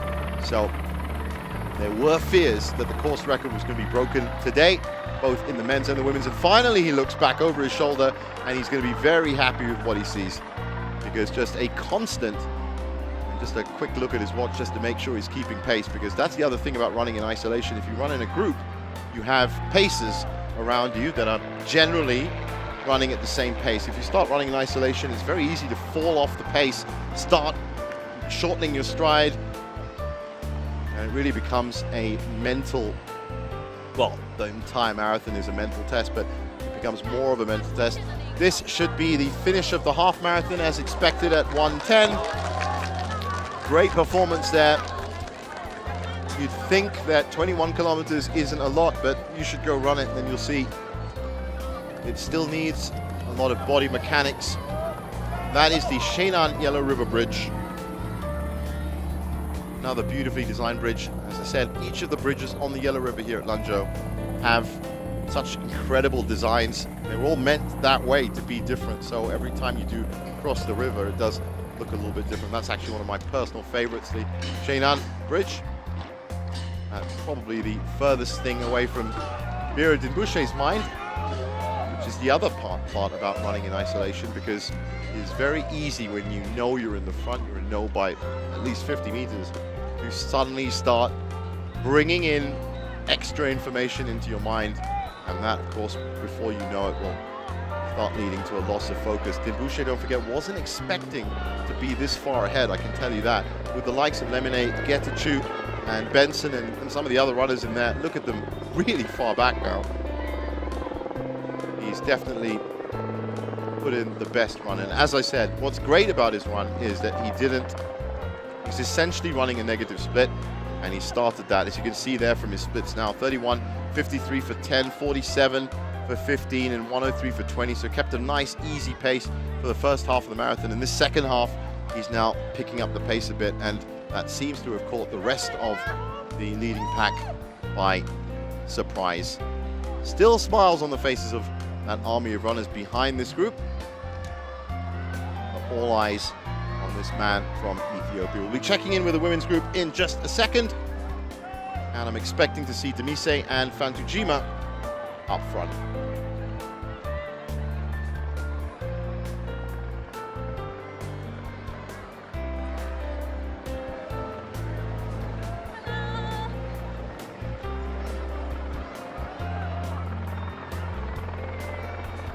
Quick shot there of the fun runners. I don't like calling them fun runners, I have to admit to you, I have to be honest there. I like to think of them more as healthy runners, because they are out for fun, of course, and as we just heard in the interviews, they are definitely not here for speed. They're definitely here to create and join the atmosphere of the marathon event in China. Marathon events in China do have this exciting buzz around them, and we of course started very early today, and even at 5 o'clock in the morning, those guys were already lined up at the start line. That's some 2 hours before the start of the race. That's how important the Lanzhou International Marathon is. And that's how big the distance is now between Dinbouche and an extremely fast group of runners. Now, I did say roughly 10 kilometers ago that I was expecting that leading pack, it was too big, having 13 runners in there, to break apart. But in all honesty, I was expecting that break to be maybe 4 very fast runners and about 9 lesser runners. I didn't expect one runner to break apart so dramatically, really. And it will only have to wait and see whether it has been an incremental increase of pace from Bira, or it has been an incremental decrease of pace from the rest of them. As you can see, they're all still absolutely together. So whether this sudden burst of pace is going to affect Bira at the business part of the race. As I said, two parts, 21 kilometer, 35 kilometer, those are the two real litmus points, the times of the race that starts defining what's going to happen. That last, and if you of course look at the world record set by Eliud Kipchoge, perfect example. Last 10 kilometers kept running faster and faster and faster until he broke that record, and is that record still of course untouched, and it might be untouched for a while. I'm not saying of course Dinbouche is already way off that record, but he is still in contention for the course record. That might be exactly what he's looking for. Of course, the other thing he's going to be looking for is prize money, and prize money, there is another debate going on about how there's a lot of people, a lot of runners these days that don't actually take part in track events anymore, 15,000 meters, 10,000 meters, 5,000 meters, because literally there's no earning potential in it. It's much easier these days to get onto the road and immediately start getting into and getting used to the classic 42.195 distance. That is probably the heaviest equipment I've seen on a marathon run, and credit to that man for carrying it so far. I wonder if he's going to drop out at some point.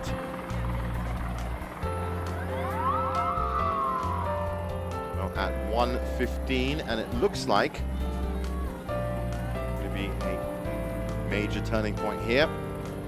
So the half marathon now has already been won. The health run has been finished. The family run has been finished. It's all about these guys. And look at the gap now.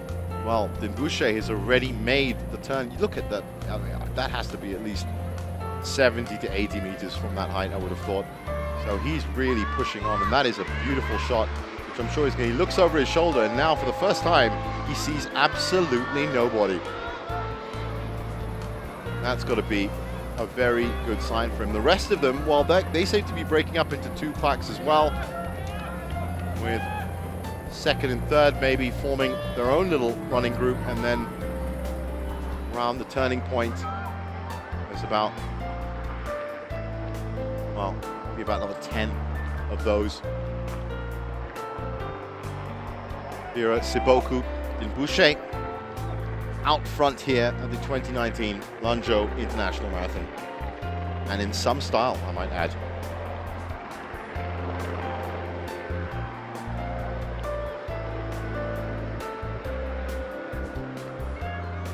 And still looking very competent to do it. So there were some fears of some theories, I should say, of a blanket finish, having so many fast runners. Doesn't look like that's going to happen now.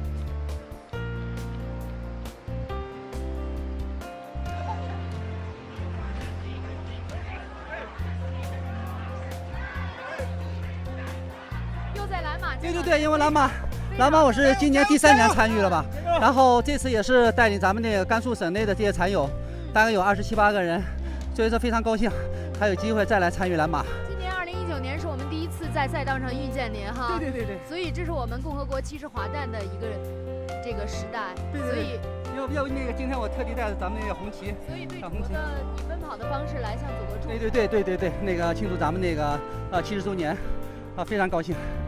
加油！谢谢董老师，谢谢，加油，蓝马加油！ And you can see there, once again, the spirit of those runners, having a quick chat with our on-track, on-road reporter, Hong Rina. Here's another one of those beautiful bridges. As I said, this one of my personal favorites, the Shenan Yellow Bridge, from a different view, as the helicopter just rises above it.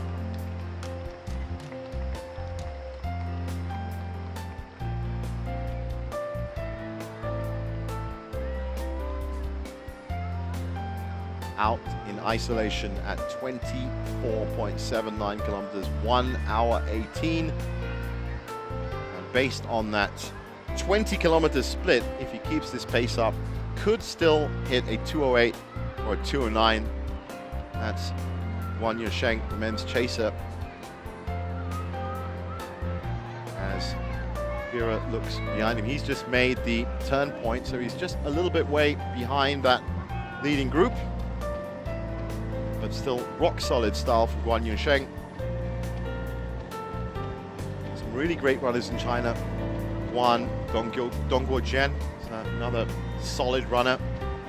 And of course in the women's field, Xi Sheng, Zhao Anjing, who's actually running today.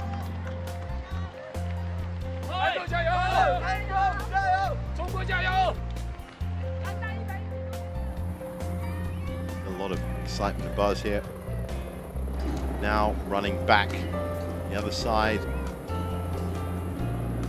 well over half the course done, and there's another one of those traditional performances. It's always a great thing when you do come to a Chinese marathon, you do see some of these cultural performances. There's one thing that China is adamant about doing. It's about making sure that ancient traditional cultures will be living on through this century and beyond. There's a lot of places in the city that are absolutely dedicated to it. You know exactly how important it is as well. Back with the men's pack, and it's still Vera and Boucher. And it looks like that group has maybe caught up a little bit, but I wouldn't stick my neck out that far, I'll tell you that.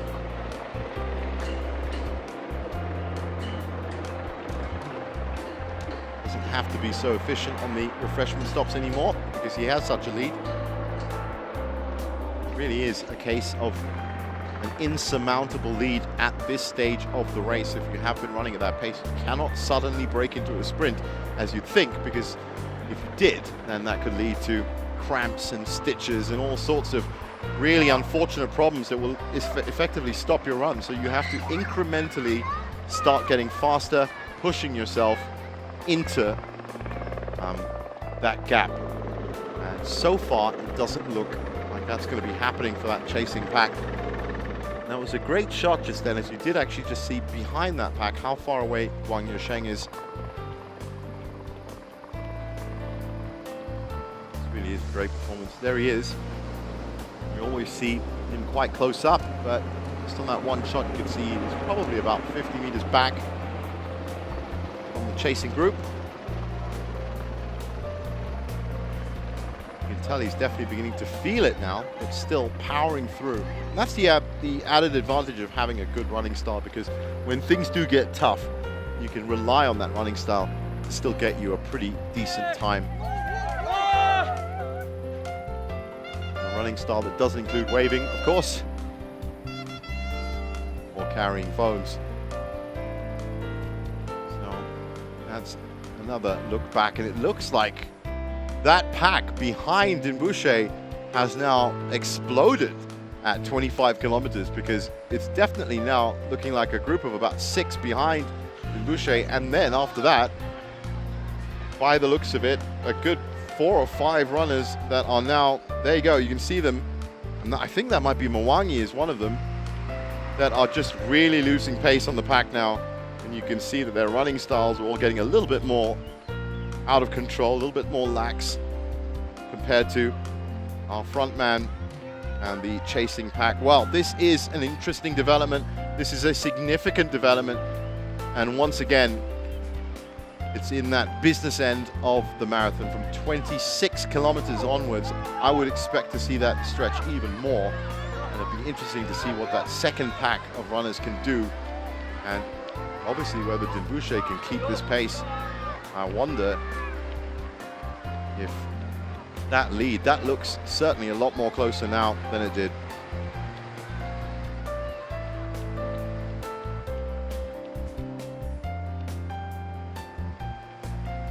For a second I thought it was actually Guan Yusheng that was hanging back, but as you can see, it's 1, 2, 3, 4, 5 of that pack have now broken down.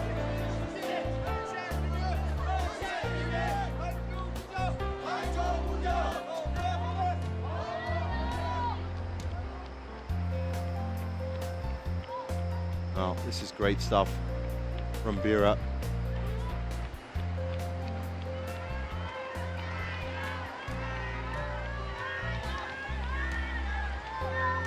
Good foot landings as well, very important. So Bira Saboka, 2:08.51 is his personal best. That's still going to be enough to break the course record, if he can make it, of course.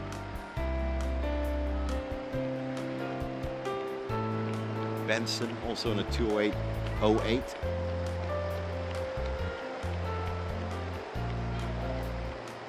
Mike Lutai, 2:09. So really a very competent, skilled group of racers here. And as we now look back at the women's group, this is going to be interesting, because I want to see that fight between Worknesh and Fantujima, if it's on. Here they are. This should be the turning point for them, if I'm right. Yep, it is indeed. So an important part, turning point. And this will now see them heading back on the opposing side of the bank. River, and from above, that group is still looking pretty tight, has to be said. And that's really what the men's group should have looked like when they came through there, but that was really the part where Bira Boucher just powered through, and at one point looked around, couldn't even see anyone. Mise now up at the front, Durgo just behind her. It looks like Fantujima at the back of that pack.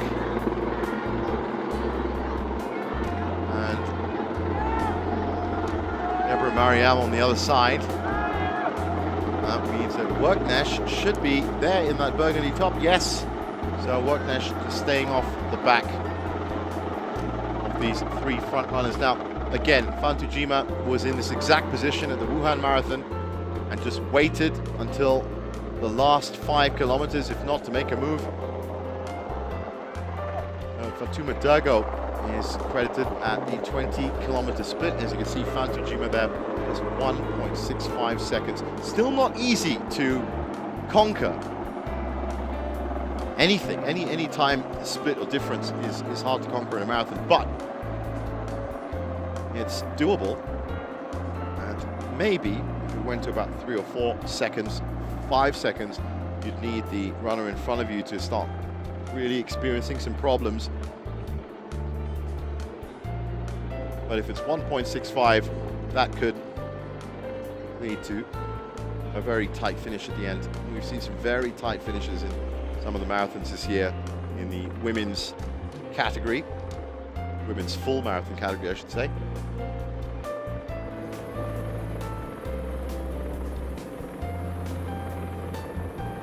Both sides of the road leading up to the turning point. Remember, just the full marathon is now on the other side of that road, so a little bit more empty.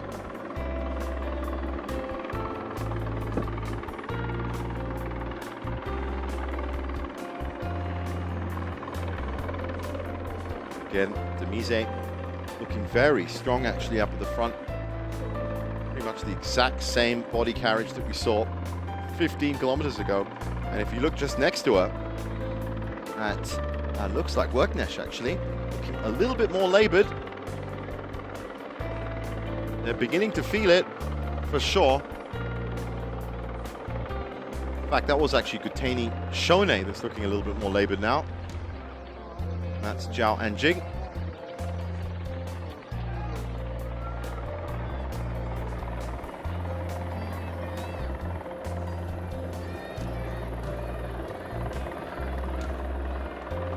Looking back here, that is Kuteni Shone Imana. Now, I said that she was struggling about 5 kilometers ago. She's now looking like she really is. Not too critical, but definitely doesn't look like she could push for the front at this pace, and looks like she's just keeping an eye on herself. It's definitely, I've already seen her just check herself. Fantujima should be on the left side at the back. Yep, I can see her, there you go, right through the blue top at the back. There's Zhao Anjing.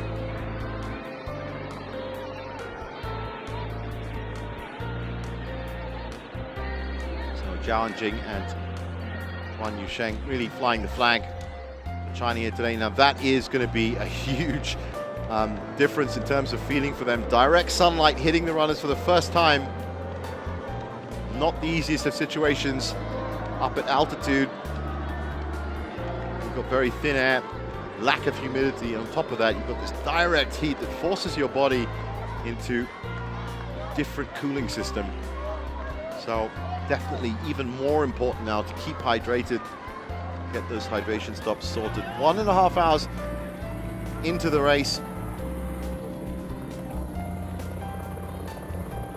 And as we close in on 9 o'clock in the morning, that's why that sun has suddenly risen. A lot of these runners would have expected a little bit of it, but trust me, it is not easy.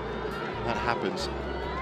That's, of course, why the Dubai Marathon is started so early these days. Some 6 a.m. start for the elites, because the sun just gets so hot there. And this year, in fact, it actually came up with about 5 minutes left in the race. It didn't really make that much of a difference, but here, this is definitely going to be making a difference. So immediately, dehydration stops, and going to be taking on a lot of water. Demise, the good style there while drinking. You'd be amazed at how much time you can save if you have an efficient system of picking up hydration and refreshments. The hydration, of course, would be water bottles, and the refreshments, well, usually these guys like to go for gel packs, energy gel packs, easier to consume. and easier to break down into fast energy, because that's what they want. They want to get into fast energy burns today. It's pretty incredible, the physical endurance that the body has to go through in a marathon, and it's not surprising that a lot of elite runners have at least a week or two to really rest and recover after each marathon. It's almost a superhuman effort to run back-to-back marathons because of the power that it does exert on the body. That's the ancestor garden of Chinese humanities. It's another beautiful monument, sculpture, as I said, paying tribute to traditional times and really enforcing them in modern culture. That's Regasa Nagawa. It seems so long ago now that they were fighting for the lead in the opening 5 kilometers. Now firmly into that front pack. They've actually caught Dinbouche. Now that's what I was afraid of with such a large distance. There's Dinbouche. We all know exactly how far ahead he was. Look at the split. He was 25 seconds ahead. But not anymore. Now he is running with some very fast runners indeed. Well, that's how quickly things can change in the second half of a marathon. Unbelievable. I wouldn't be surprised if these guys actually blasted past Dinbouche. Maybe it was a refreshment stop. Maybe it was, you know, lack of pace.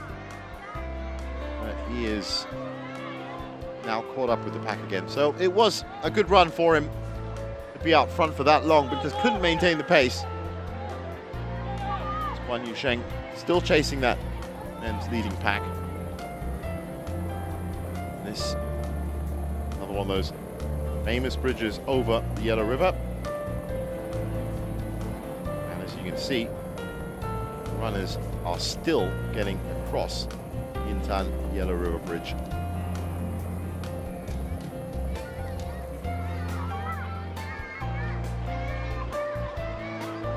That is at the roughly 17-kilometer mark, so about 12 kilometers back from here.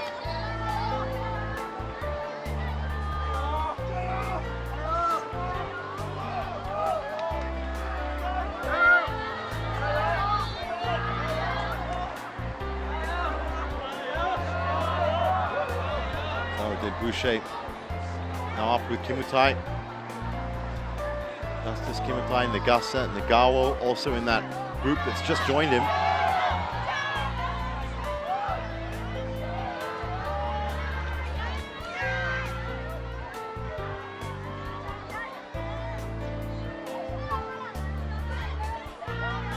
I wonder which of these guys. It just looks like someone at the back of that group is having a lot of problems.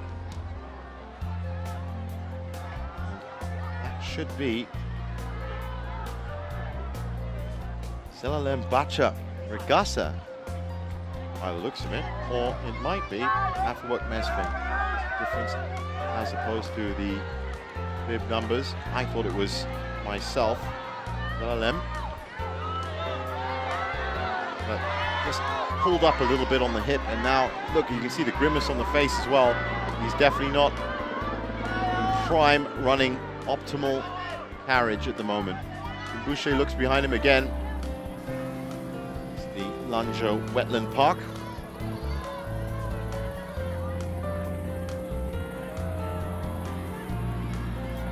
It's opposite from White Pagoda Park.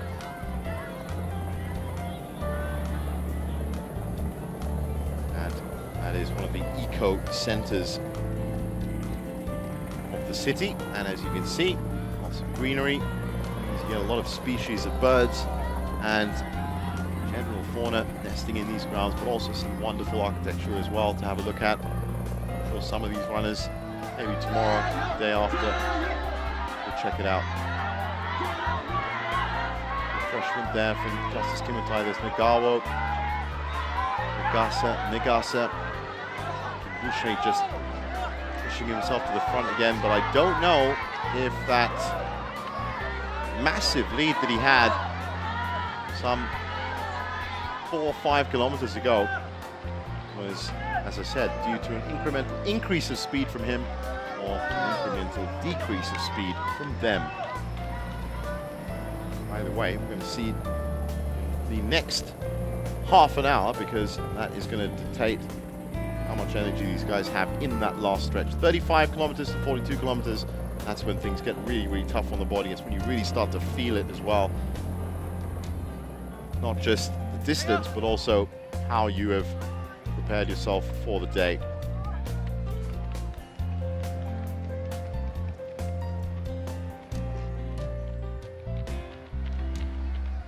Forehead.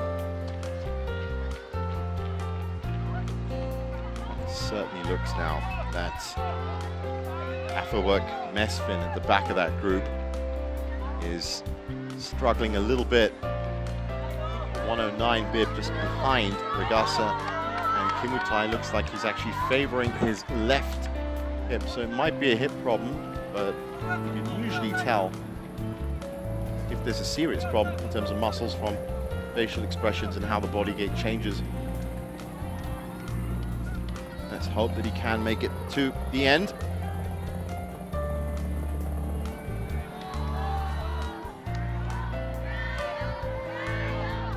Wang Yusheng now running in direct sunlight. He's going to feel that too.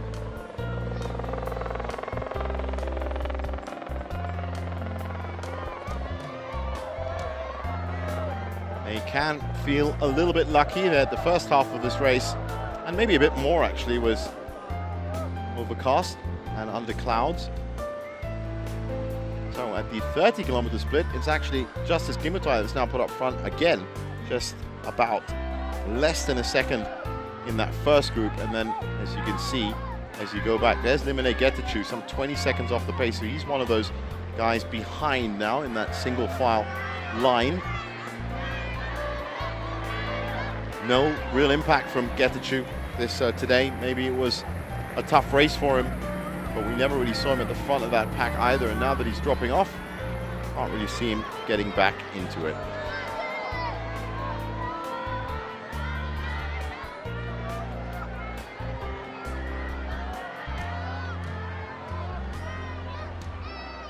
Garcep, Kimutai, and Boucher generally up front.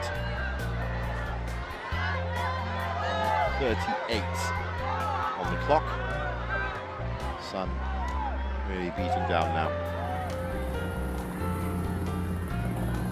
And that is the Source of Life statue. A monument statue with its own performance, as you can see right next to it. Well, that looks like Tajichuan. It is Tajichuan.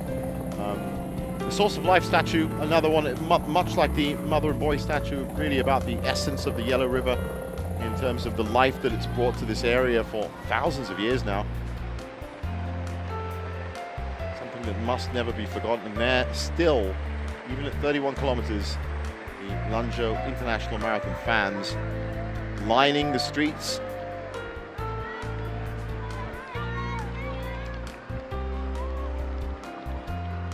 So it looks like Justice Kimutai has now taken real control of that pack. Showing with a quick splash of water. Still resilient and resolute running style. That's what he has, and you've seen it. The only thing we've really seen is slightly heavier breathing that you'd expect, but really head and shoulders absolutely perfect. One of the strongest runners in China, and deservedly so.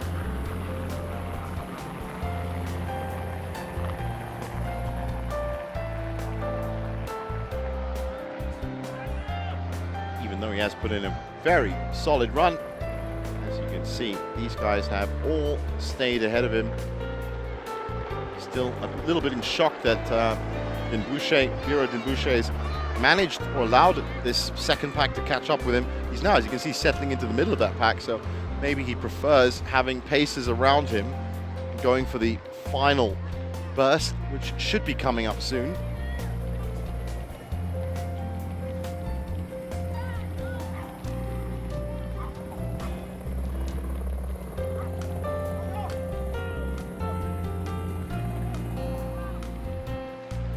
checking out the foot landings of this front pack, all still looking very solid. We really want to know, these guys, if they're still at world record pace, should be talking about 180 footfalls a minute. I think they are definitely off that now. 1:41, 31 kilometers is 101 minutes, 31 kilometers, so still lightning fast pace really. And that course record is looking like it might just fall. That is the big story for today. That 8 of those runners with personal bests that could shatter this course record that stood for 4 years now.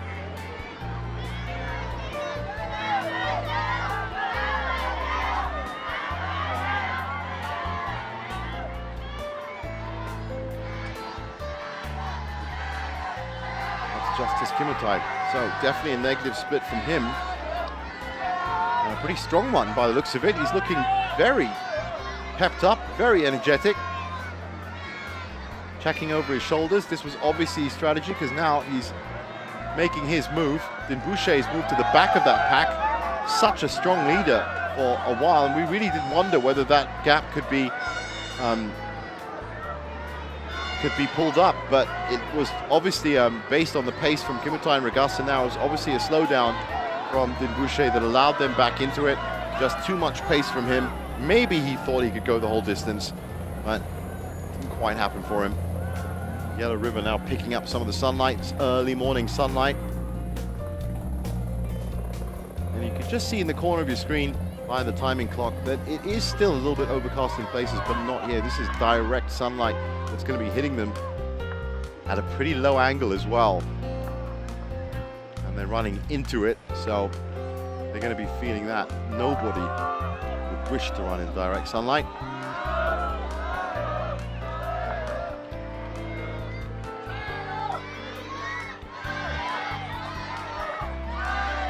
That's exactly right. As you can see, there's water pads to cool the skin.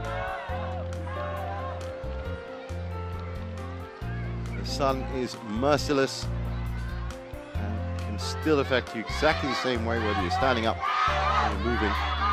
These guys have been constantly moving for an hour and 45 now, so it is so important to keep that level of moisture in the body, whether it's on the skin or inside. You are going to finish this. Now, this is turning into a very interesting pack as 2 more have dropped off now. Dinbouche, to his credit, has managed to stay with the top 5, and this could be the move. Remember, I did say from 35 kilometers on, that's when things are going to get very interesting. They're approaching 35 now.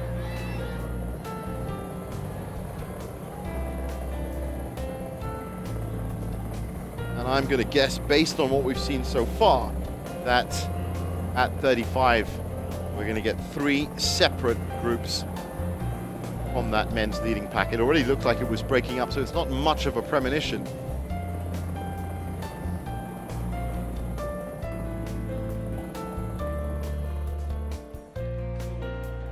Some of the other runners now in that blazing sunlight. And as you can see, they've got their sun visors. Not really going to make that much of a difference. These guys, no sun visors, as it would lead to an aerodynamic deficiency, I'm guessing. Absolutely perfect. That looks like too much of a coincidence for all these boats to be turning at once. Assuming that is a race of itself that's going on. That turning point of it. There's so many activities that are happening today. People do make this day in June a very big day for Lanzhou as a city. As a populace. Oh, it's Kimotai and Nagawa now breaking up front. Big shout going out to Nagawa. Hasn't really been one of the big names today, but has always been there or thereabouts. Dinbouche now with a pretty strong second run. Now I'm beginning to wonder as to whether that loss of his lead was actually down to maybe a refreshment stop that we didn't see, because He did lose a lot. He's definitely getting a second win now. Here's the women's leading group. Still Demise up front. Worknesh just behind her. That's Imana as well. I can see Fantujima right in the middle of that pack. Durgo has now moved back as well. So this is interesting simply because at the 30-kilometer split, they should be inseparable. They've stayed as a group, using these men's competitors as paces almost.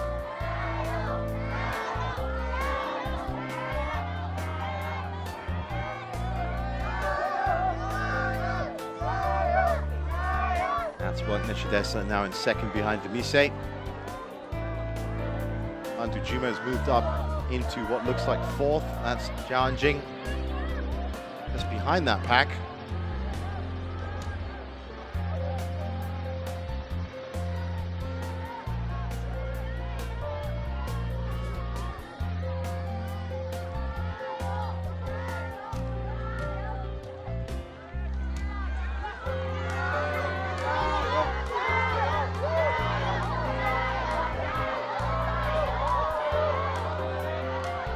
Imana looks like she may have worked off that niggle, and she's now up into second.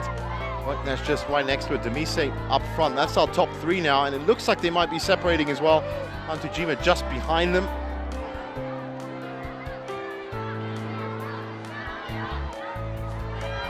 Some amazing shots. The army of runners behind them. Quite a distance behind them, of course, as you'd expect. It really is a well-organized course, very well laid out. I'm sure these elite runners appreciate it as well. That is Fantujima, number 314. There's Worknesh and Demise all coming through the 30-kilometer refreshment station. You can be pretty sure that in this direct sunlight, they're not going to miss any of them. Sifan Demise is definitely going to be coming up on the front of those splits. Imana in second, and I'm guessing Worknesh in third.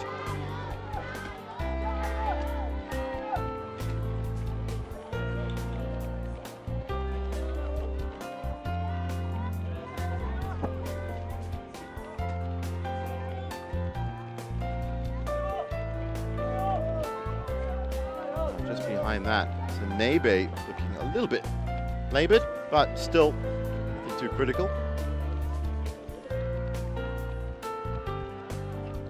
Fantujima now right behind Imana. And a big hello.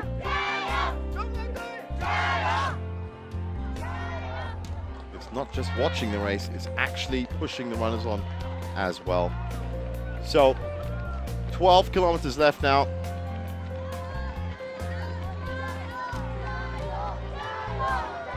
And definitely, if you've settled into your rhythm, you're hoping that 12 kilometers, remember, will be under sunlight. It's going to pass without major incident. Another great shot at one of the mountain parks. Go to Mountain Park is also another one of the famous attractions here in Lanzhou.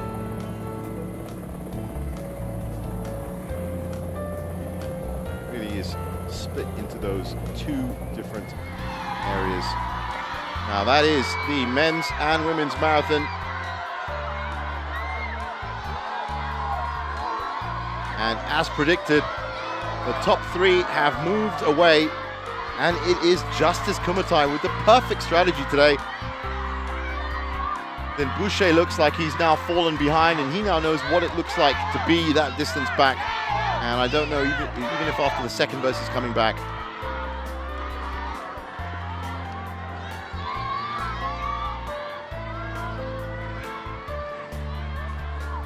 so it is Igasa, Kumatai, and believe it or not, that is actually Mesfin, who I said looked like he was having some trouble. Well, must have worked off that little niggle, because he's now in third. Afterwork Mesfin. Aldertonese. And these are currently the top 3. Are they on course for breaking the course record? Wait to see. Should do.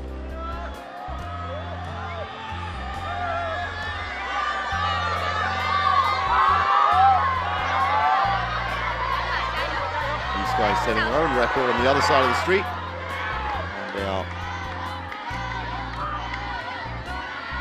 shouting on the leaders. Justice Kimutai, much faster second now. Look at the way that men's pack is now spread out exactly at 35 kilometers.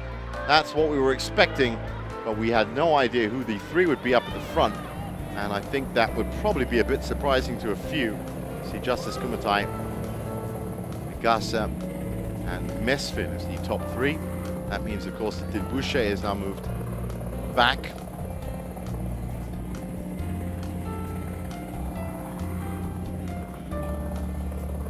And it's turning into a beautiful day here in Lanzhou City as the helicopter makes its way back, and we stay with the men's leading group. Now looking back down the road, that is, in fact, Dinbouche is now in 6th by the looks of it. Some good 50 meters back at least. Justice Kimutai.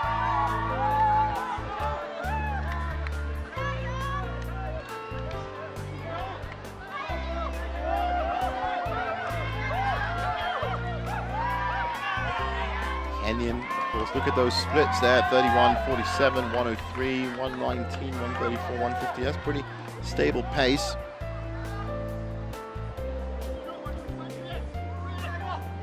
Even though there is a massive Ethiopian contingent here, it looks like it's going to be one of the very few Kenyans that might do this. A lot of nations have taken part today: Bahrain, Ethiopia, Kenya, Lesotho, Japan, and China. There are the splits, as you can see. Now 30 seconds ahead, and Bira Dinbouche will have 20 seconds back now. Just too much effort he put on in that wonderful breakaway at the turning point where he could look around and literally not see anybody else. Well, he's now going to be finishing out of the top 5 for sure, and we just hope he can make it a decent enough time for him.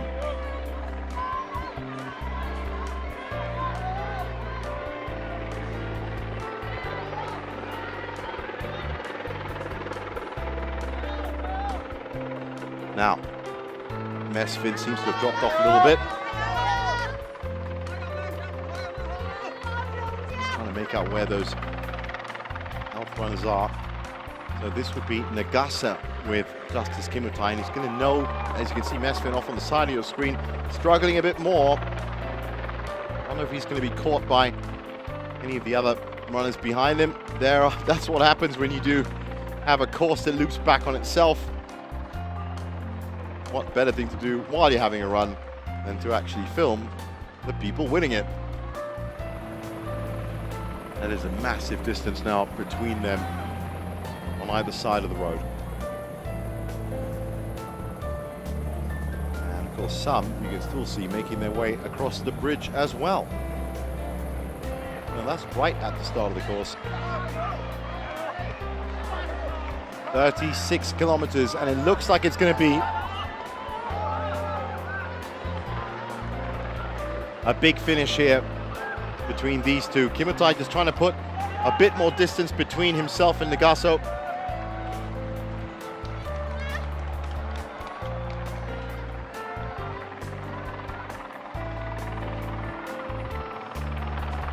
But Nagasa is having absolutely none of it. We've had so many leaders in that group. Nagawo, Mwangi, Sheng has been trailing them. So let's put this into a bit of perspective here as they approach the 37-kilometer mark.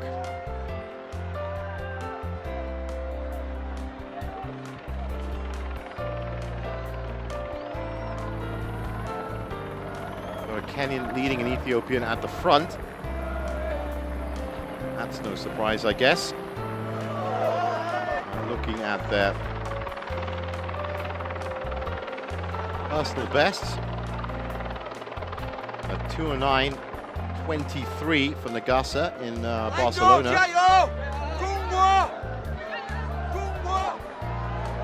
And a 2:10 flat for Kimutai in Milan in 2018 last year. So 2:09, 2:10, 2:10 up front, 2:09 just behind him.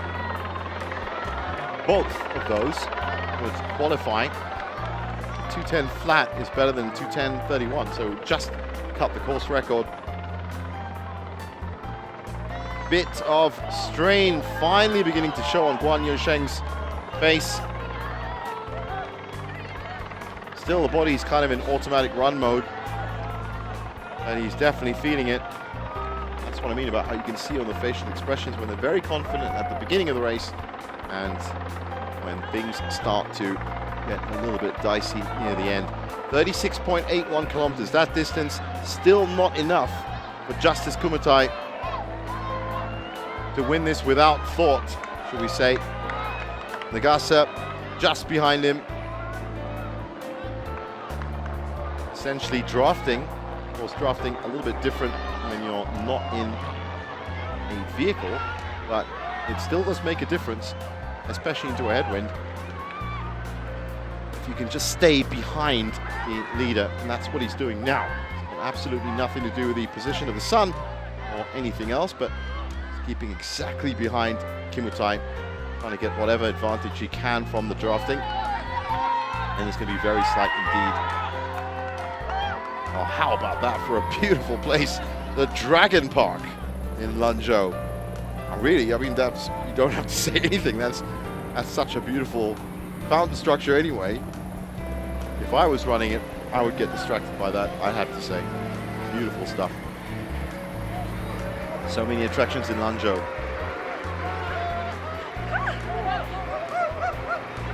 And if you do come here on one weekend in June, there's even more attractions in Lanzhou.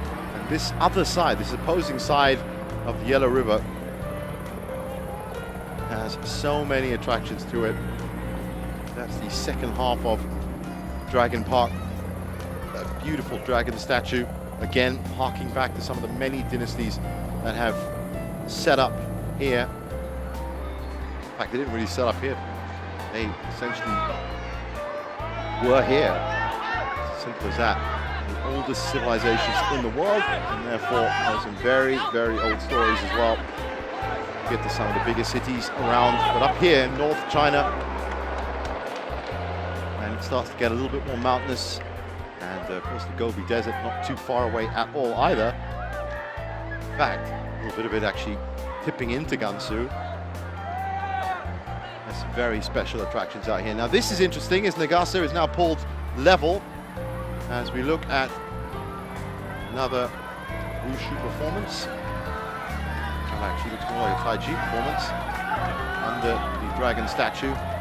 Well, just as we cut back, Nagasa has again taken his position behind Kimutai, but for a while it looked like he was going to challenge. It's 38 kilometers, so now would be the time to do it.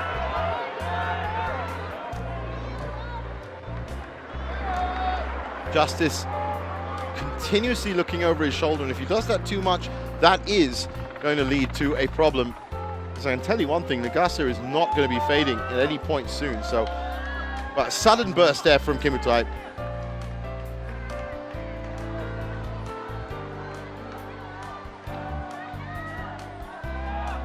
Justice Kipchoge Kimutai.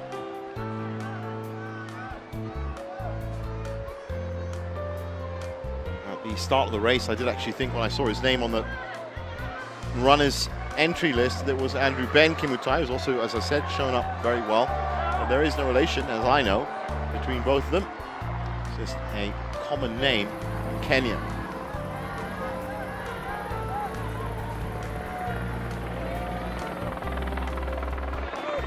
But it is good to see those two mammoth nations in marathon. And now suddenly there's a break.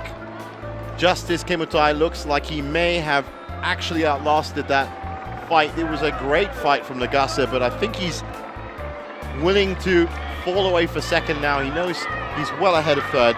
And could this be the perfect strategy from Justice Kimutai? Sat in the middle of the pack for at least the first 15 kilometers. Really didn't look like a threat at all, but literally at the 21 kilometer mark, turned on the jets and has outlasted the rest. And he's now got about 4 kilometers left. And you'd have to say he's looking very strong indeed. Good running form, arms still very high, the body carriage looking very stable, the foot landings looking very secure, and of course no outward looks of pain grimacing on the face. He looks like he's in good condition. Look at them both now aiming for the shade under the trees. If they can, that's what they'd rather do. And they're going to be very happy with that. Nobody's going to be running on that side of the road, I can tell you that. And that is just proof of the effect of that sunlight that they've picked to run in the shade. It's not uncommon to see that, of course. We'll be very happy with these high trees on the side of this road. And look at the people as we get closer to the start line. That's the end of the Zhongshan Iron Bridge, so that's their second passing of that. There it is, great shot from almost street level, probably 10 foot up I would have thought, 12 foot up. That camera is of course looking down on these guys, so it's from the truck motos. And once again, just a big shout out to all the broadcast and logistical staff, not just the LOC of course for setting up such an incredible marathon again, but also the broadcast staff for just being absolutely on point, the helis and the motos and the vans. Really, really fantastic organization around here. And of course the duty officers, the volunteers, thousands of volunteers that have turned up for this weekend. There they are. We never really get a chance to thank them for their fantastic efforts. And that's a very welcome water spray for Kimutai and Nagase. That's going to make them feel a little bit better for this last 3 kilometers, but it has to say that's going to dry off pretty quickly in this arid environment.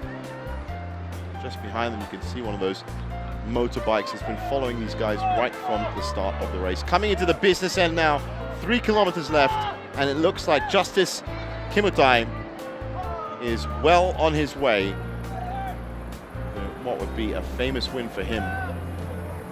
That is the exact dates for that great celebration this year, the nation of China, 1949, 2019.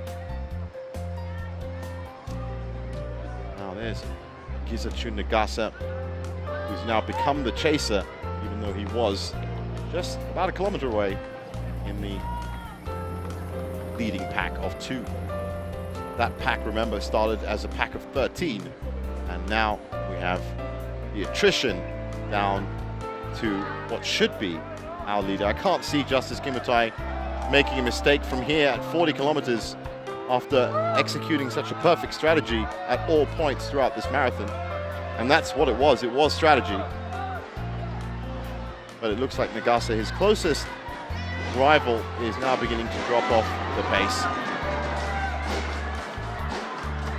Great stretch of shade under the bridge for Kimutai. He's looking a tiny bit more labored now in his running style.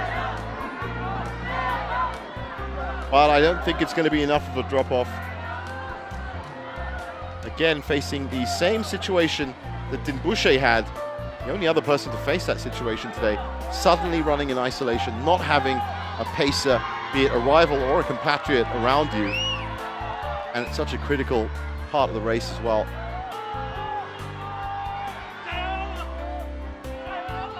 Well, as you can see, just on the amount of footfalls, strides that are being taken, Kimutai is outpacing Nagase fully. So there's no way now Nagase is going to be catching him. As you can see just behind him, that looks like Mesfin, still in third.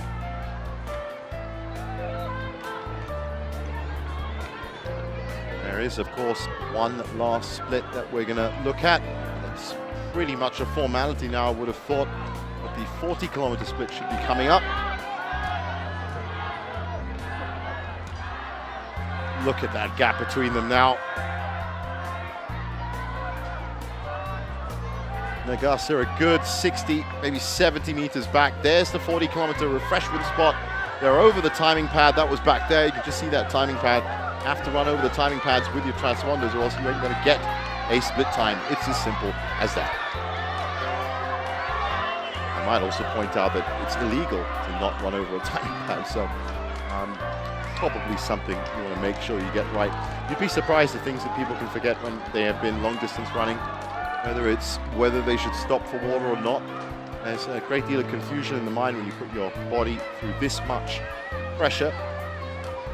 But when it comes to Kenyan and Ethiopian runners, they have learnt the classic distance so well that they have elevated themselves as nations above everyone else. It's not just about the extra aero engine or the VO2 max capacity that they have. There's the split at 40 kilometers, 2:05.16 for Justice Kimutai and Nagase in second, and as I thought, Mesfin in third. Now remember, it's a 2:10 flat best for Kimutai. And he's got 2 kilometers left to do it, so, well, essentially 1.5. It looks like the course record is going to be beaten today. 2:10.10 set in 2015 by Abena Ayala of Ethiopia. Looks like Kenya and Ethiopia do have this long-standing rivalry, of course. Looks like Kenya is about to rip this record straight out of Ethiopia's war chest. Could do it. It's going to be tough. 47.40, 2:10.10. We're going to have to really wait for this last kilometer to see whether he can up the pace. Uphill stretch here, not as easy as you'd think. And then, of course, in the stages of marathon running, you do get this final burst of energy when you know you are this close to the end.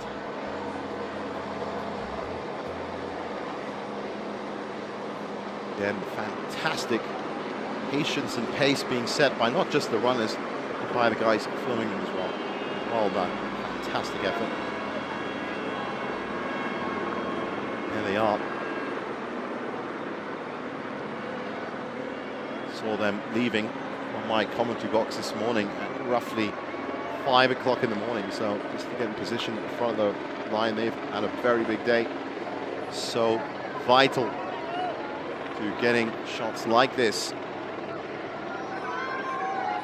So 41 kilometers about to be hit, 2:08.47.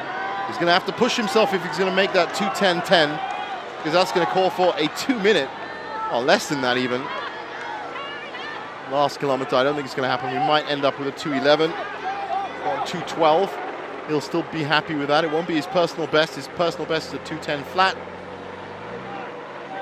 Maybe it was the direct sunlight and the hotter part of the second half of this marathon that has led to a slowdown of some sorts, or even the competition, because he really only left the rest of the pack a couple of kilometers ago. But it doesn't matter, because Justice Kimutai is closing in on the end.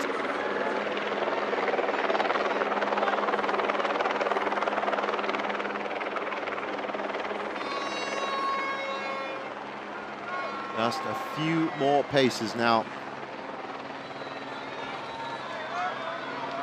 Now, the prize money, well, it's about 40,000 USD if you can get a sub 209. 209.30, in fact, that's in the men's. And it's a sub 226 for the women's. And for the Chinese runners, around about 50,000 yuan in men's and women's if you can run a sub 215 or sub 230. I have to say, though, that from the runners that I've met and the runners that I've watched, hardly any of them are really interested in the amount of money. They're more interested in being a 210 or a 29 or a 28 person known in the marathon running scene. And right now, Andrew Ben Kimutai has already made himself a 210 man. 210.35 means the course record lasts for another year, but I wonder for how many more years. With the increasing speed of some of these athletes, it was a hot day today. And as the women's reigning champion, or the reigning course record champion, said, it was very, very tough. That's Rael Chiara. It was very, very tough to break course records here. We did think it was going to happen. It hasn't happened. Set a 2:11 or a 2:12, and that's what it's looking like now. And there are our three runners. Good spacing between them. Good final burst from Justice Kimutai, who has surprised many today, has to be said. Absolutely nothing from Lamine Getachew. Absolutely nothing from Benson Surey in Bahrain. Looks like it is going to be within the 2:12. And if you remember that Kelkile Gazagan won last year in a 2:11. Well, it is actually a 2:11.51 in the end.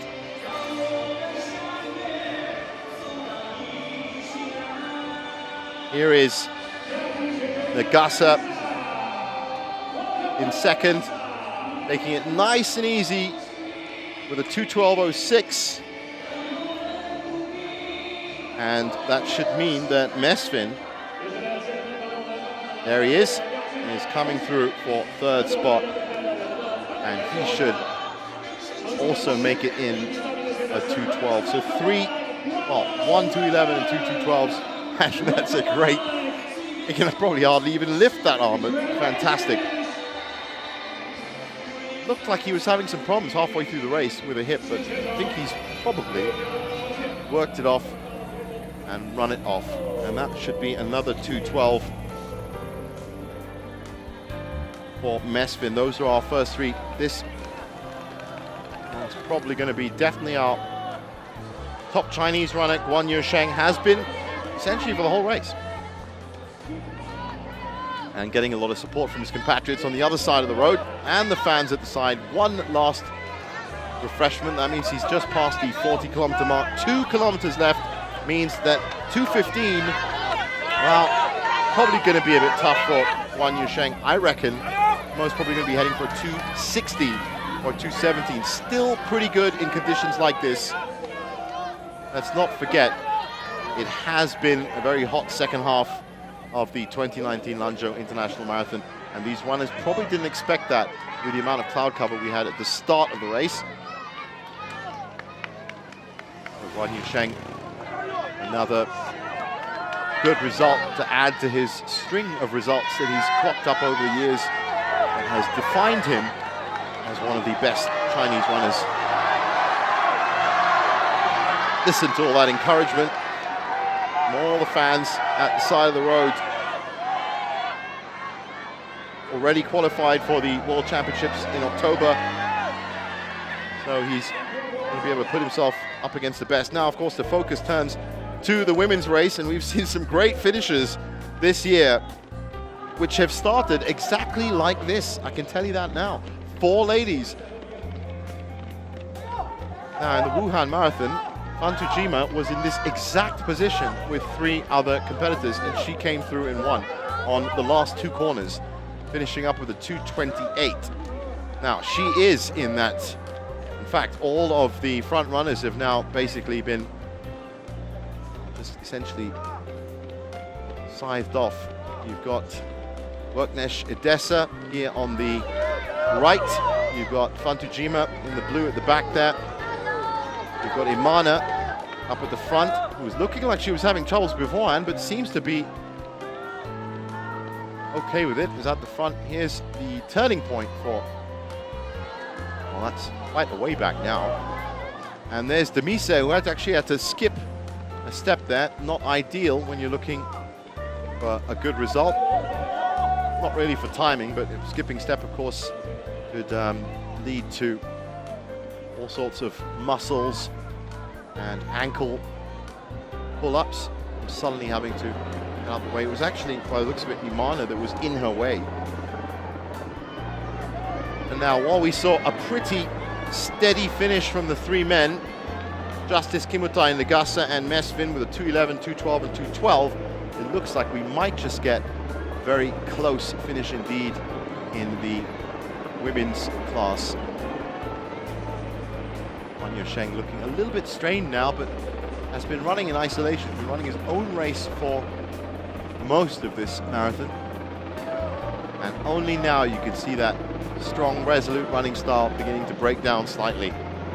And we are not going to fault him for that, as if you can keep a solid pace for close to 35, 36 kilometers of a 42 kilometer race, you just see his legs are now moving a little bit, say, not as fluidly as they did before, and shoulders now beginning to droop a little, a tiny bit. But he's allowed to pull back 5%, really finish this race at 90% output because he has absolutely nobody else threatening him. 2:16 means he's missed that prize money cutoff.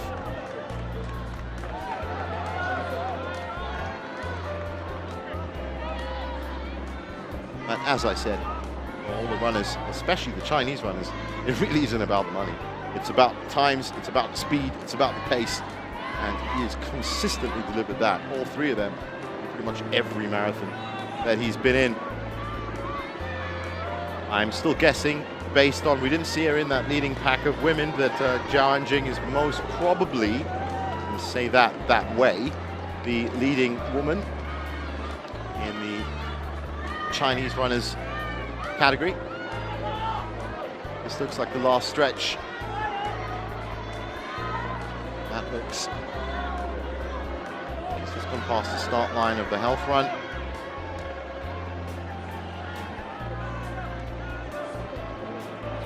And he's definitely feeling the strain now. But as I said, once you focus yourself, and he's done a very good job running in isolation to keep this pace up. The biggest hindrance for all these runners has been the sun. You can see the heat haze now just around him. That's how hot the ambient temperature is as we approach 10 o'clock in the morning. Shouldn't make that much more of a difference.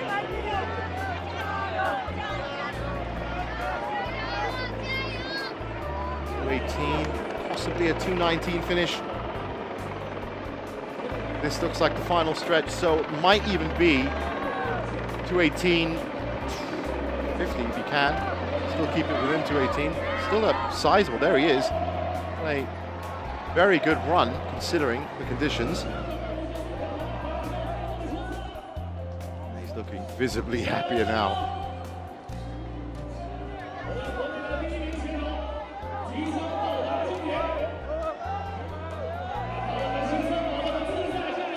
Wang Yusheng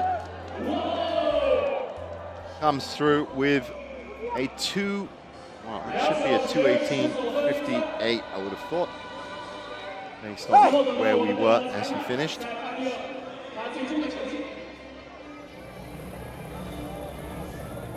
And here is that women's group.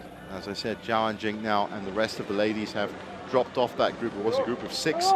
Fantujima is looking like this might be a little bit too much for her. She's dropped back now, and it is Worknesh and Imana who are up at the front. The Mise, most probably I'd say the outsider from that group. All three of the others big winners, or big top 3 finishers for sure.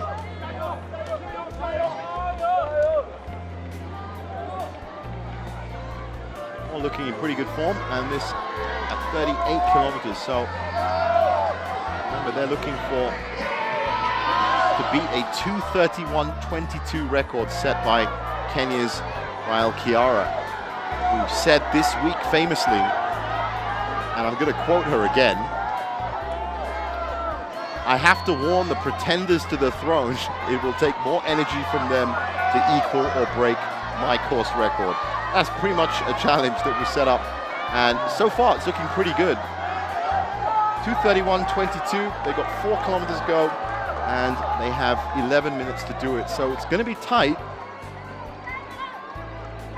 But it looks like Worknesh Edessa, who had such a flying run in Dubai at the start of the year, has found that extra gear. Fantujima has also found an extra gear and has moved up into 2nd.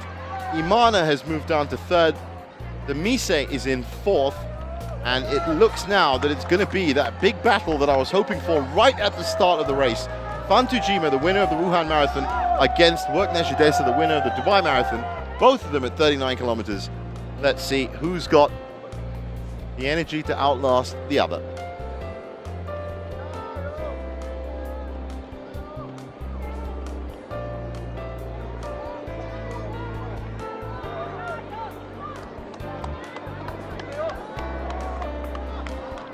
And I did say that Imana looked like she was in trouble. That's not the way. Worknesh Odessa, Mesa, such a name these days, improved her personal best by nearly 3 minutes to 2:21 in Dubai in January. That made her, of course, the fastest woman on the list here. And marathon debut in 2015, only 26 years old, but has never finished outside of the top 3 in any marathon that she's contested, which is an unbelievable reliability stat. Even her slowest was a 2:31.06, and that is still better than Chiara's Lanzhou record. So that record is looking in dire straits right now, as Worknesh has clearly taken the lead. Fan Tujima is in second, as you can see there. 31-year-old Fan Tujima. She, as I said, won the Wuhan Marathon with a 2:28. Her personal best was also set in Dubai some 4 years ago. That was a 2:26.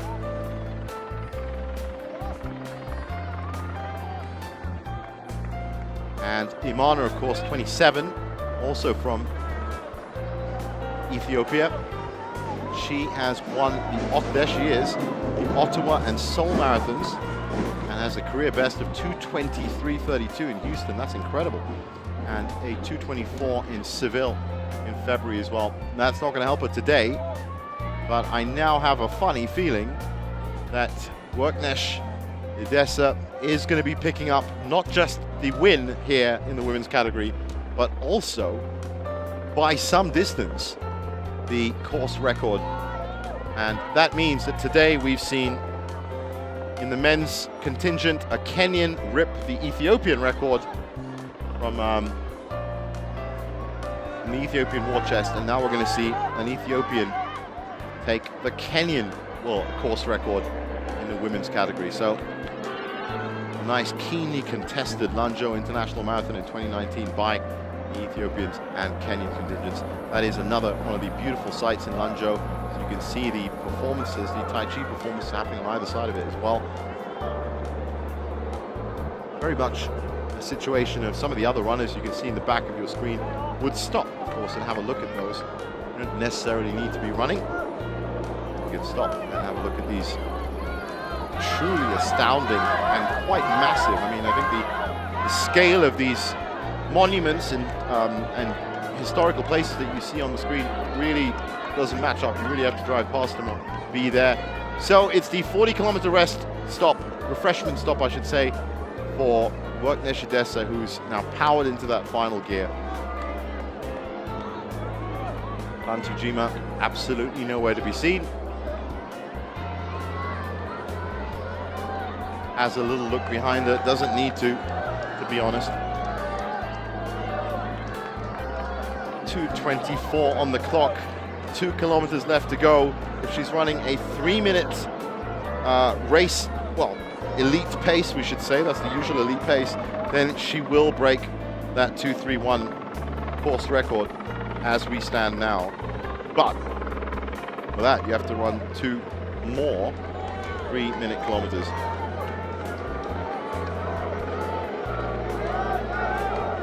Seems strong, shoulders are high, arms are moving well, not carrying any noticeable niggle. Still the runners are pouring across the bridge at other parts of the course. The course doesn't loop itself back, so all points you can get an idea of where they are spread out. Here's the second and third place fight. Imana now fighting with Fan Tujima. Fan Tu has a little look up and sees that there's nothing she can do to let Imana go past. It looks like it's going to be an Ethiopian 1-2. That might be what Worknesh is actually checking over her shoulder to see. They have been running together, Worknesh and Imana, the whole race, right next to each other in the middle of that pack. So I'm sure that they're going to be keeping tabs on each other. Of course, we don't have to keep tabs on Worknesh. You just have to look ahead of you, and that's where she's going to be.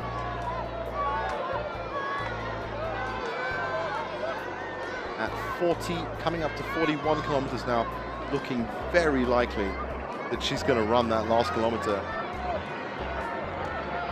at this pace. Going to be very, very happy with this performance. Look at those split times: 35, 53, 110, 129, 147, 205, 223. Absolute clockwork. Big smile on her face as well. She knows she's into the last, well, it looked like a smile. It might actually just be heat exhaustion.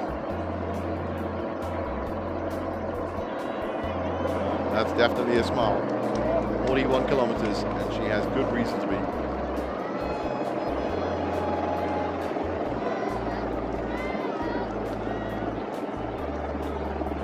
I hope we do get to check back with that fight to see whether Imana and Fantujima are still battling it away. I would expect now Imana to have cleared Lanzhou to be moving into second spot.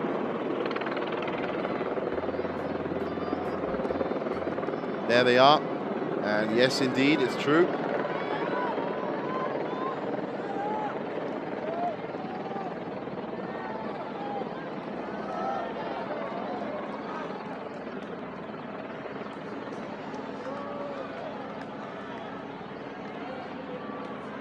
(2:31.22) is the course record to beat.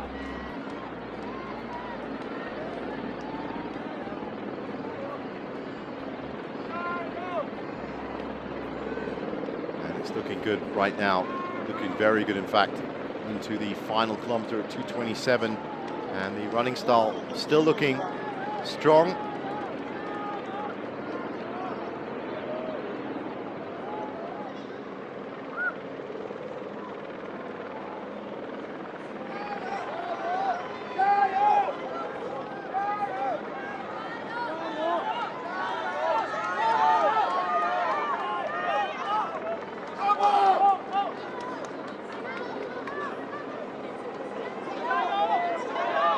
Absolutely direct sunlight on her now, but she's not going to mind because she's so close. Little uphill stretch on a bend as well. This takes a little bit of reworking on the footing.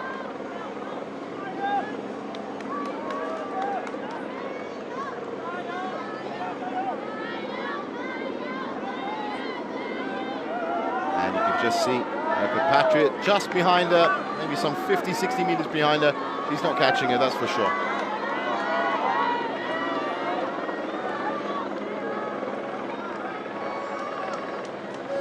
2:28.53, the clock times down into the final stretch. I'm expecting a 2:30 max here, and that's going to beat that record by a full minute.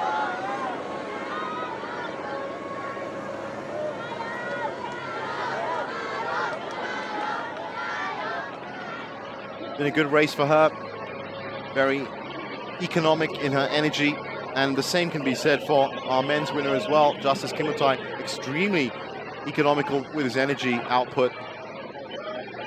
Still managed to run that negative split and really speed up. Here is the final. It's definitely going to be a course record broken here, but maybe the first two runners. Rael Chiara is watching this, and somewhere she's thinking to herself, well, she laid down the gauntlet, and it certainly looks like that gauntlet was taken up by all three runners. This might be all three runners breaking that record of 2:31.22. It's stood for 4 years here at one of the biggest marathons in China. This is a very significant moment. Not just to see one. Well, I mean, we're into 2:30 now. It's going to be very close. Chiara out injured today, and therefore could not. And here it is, into the final stretch. That's definitely a smile, and it is a 2:30.19. That's a full minute off the course record. Fantastic performance from Worknesh, who another blinding run.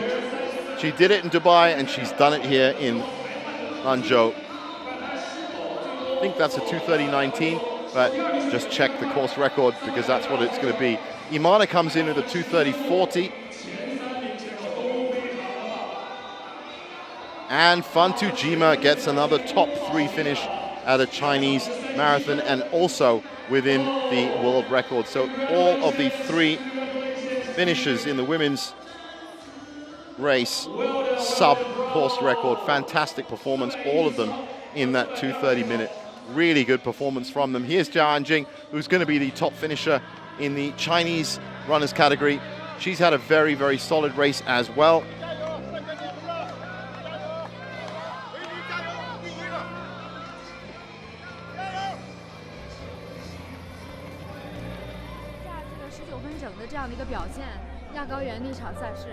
我对于我自己今天的表现相当的满意啊，很满意了因为在我赛前的预计我是跑到2小时20分没有想到能打开2分钟吧，将近2分钟的所以今天也是非常的意外吧，意外的收获今天高手如林特邀选手最好成绩04分多，跟他们这个对抗是一个什么样的战术和心态？当然我们要明确的认识到我们跟这个肯尼亚选手黑人选手呢还有一定的差距，但是我们尽量的去缩小这个差距，然后在前面呢尽量的去跟跑，能多跟1公里多跟1公里一是学习他们的战术，二是刺激我们自己给我们添加信心吧。再一个，其实今天的国内的高手也是非常的多给我后面的压力非常大，所以后面跑的也是非常的用力吧非常的尽力的去跑跑在蓝马这样的赛道上是一个什么样的感受？作为一个中国选手整个全程都非常的激动因为观众呢非常热情就是喊那个加油声把你的脚步声和喘气声都听不到了，甚至跑得忘我了，自我很自我跑的很轻松。2019蓝马留下非常深刻的印象。是的，是的希望明年再有所突破吧好，谢谢。 So great words there from the final winner of the Chinese category. That's Guan Yusheng. And we're just getting ready for the prize award ceremony now as we look at beautiful Lanzhou and some of those sites that we've been seeing. That is the Gansu International Convention and Exhibition Center. Here's some highlights for you. This was what it was like at around about 7 a.m. and the guns went off, and a very sprightly start from absolutely everyone. And this race in the end would really prove to have some great stories in it, not just for all these wonderful people that have turned up. Thousands, tens of thousands of people turned up today in all sorts of fancy dress, and look at that, massive numbers as we've seen for the last 8 years here in the Lanzhou International Marathon, one of the top 3 marathons in China. And as we watched the runners run by, we also got to see some of the famous sites in Lanzhou, but it was all about this elite pack. And look at how big that pack was at 9 kilometers and even at 29 kilometers as well. It was almost 13 runners up front, but that would break down in the end. These are for some of the, and this is what it would look like at 39 kilometers. Kimutai coming through in the end, Kenya snatching back.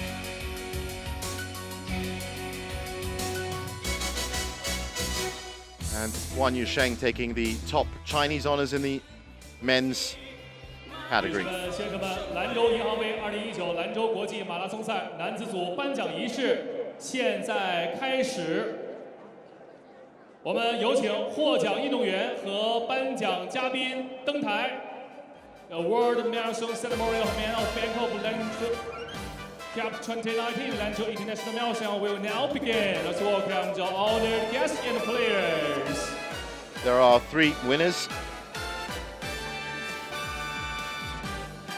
女士们、先生们，获得第3名的选手是阿菲沃克，来自于埃塞俄比亚。The third prize winner is Mr. Afrook from Ethiopia. So Afrook Mesfin in 3rd spot, didn't make his personal best, came in with a 2:12. 尼格萨，来自于埃塞俄比亚。The second prize winner is Mr. Nigasa from Ethiopia. Gizachu Nagasa from Ethiopia in 2nd, also with a 2:12.06. And the only man in the field to break 2:11 is Justice Kimutai. with a 2:11.51. 我们有请甘肃省副省长张世天先生为我们的获奖运动员来颁发奖杯。Now let's welcome Mr. Our VIPs on stage to give out the trophies. Of course, the VIPs from the Chinese Athletic Association, the Gansu Provincial State Bureau, and the Lanzhou Municipal People's Government. 3 entities that have brought you once again a fantastic Lanzhou International Marathon.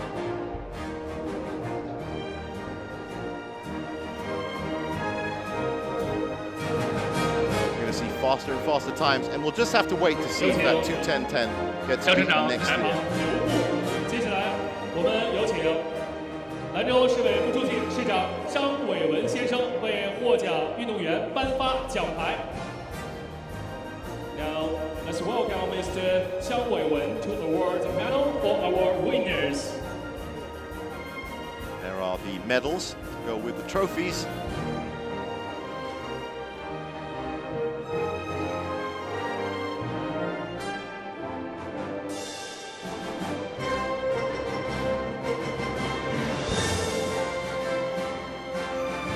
Medal for second spot, silver, and the big one. Justice Kimutai, gold at the 2019 Lanzhou International Marathon. Fantastic performance for all 3. 银行董事长许建平先生为获奖运动员颁发奖票和花环。And of course, we can't forget the third Now part let's welcome of their Mr. Xu Jianping to award the prize for our winners. flowers, money. Prize money, of course, not really important to runners. That time would be the 2:11, the 2:12, the 2:12. Still good times considering, as I said, that second half of the race that was very hot indeed. This all helps with funding further runs. And of course, a lot of these guys will be Qatar and again. 有请我们另外2位颁奖嘉宾一起能够来到台前和我们一起合影留念，好吗？有请我们的3位颁奖嘉宾一起来到台前，跟我们的获奖运动员。 Formation of the gold, silver, and bronze names.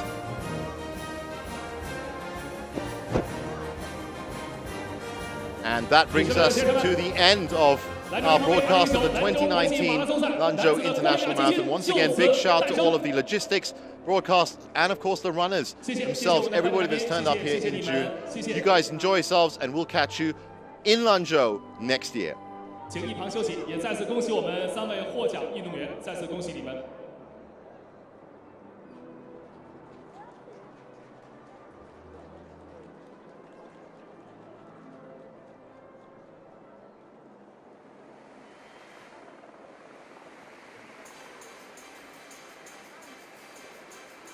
女士们、先生们，现场的观众朋友们，我们继续关注赛事终点，稍后我们将继续颁奖。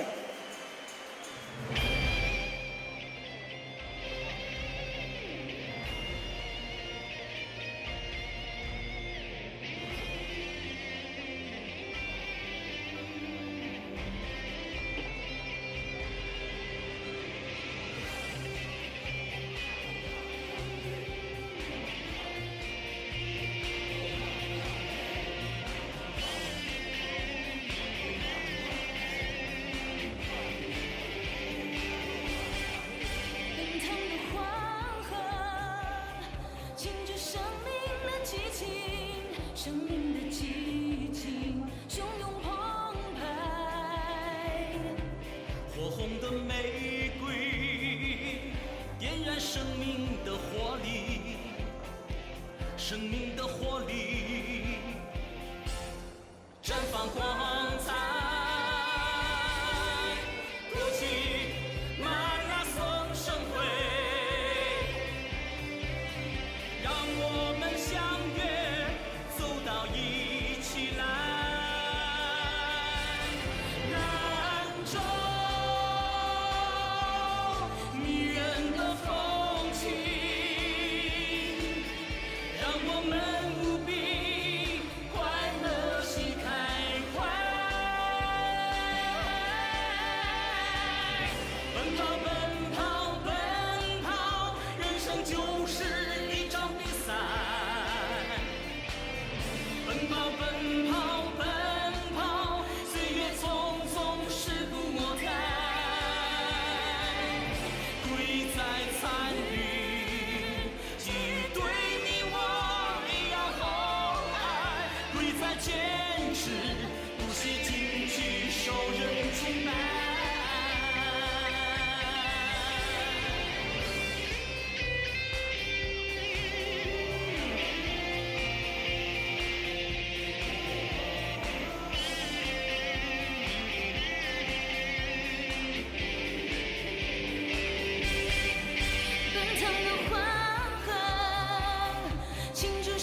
生命的活力，生命的活力，绽放光彩。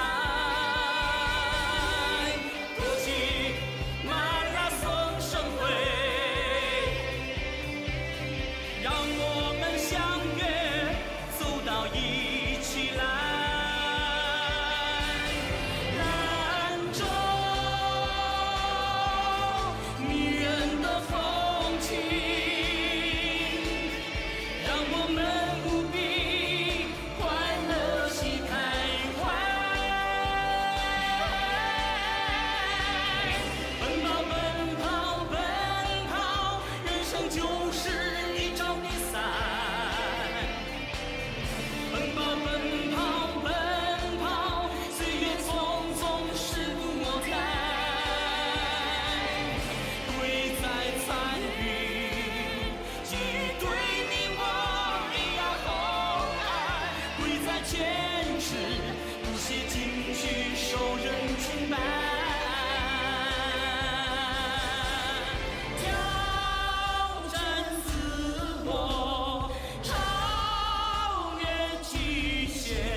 生命的活力，绽放光彩。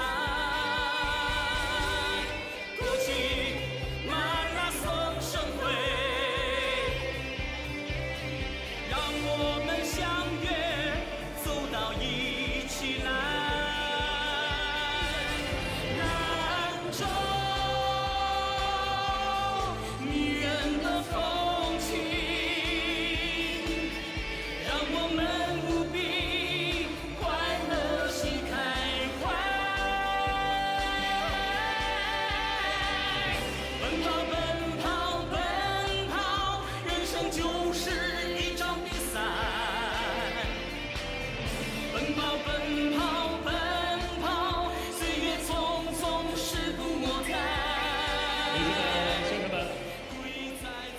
接下来我们即将进行的是兰州银行杯2019兰州国际马拉松女子组的颁奖仪式。首先，让我们用热烈的掌声有请获奖运动员和颁奖嘉宾入场。Now the award announcing ceremony of women in Bangkok Lanzhou Cup 2019 Lanzhou International Marathon will now begin. Now welcome the honored guests and players. 我们有请省体育局局长王向晨先生，市政协主席李洪亚先生，乔丹体育副总经理吕振川先生上台。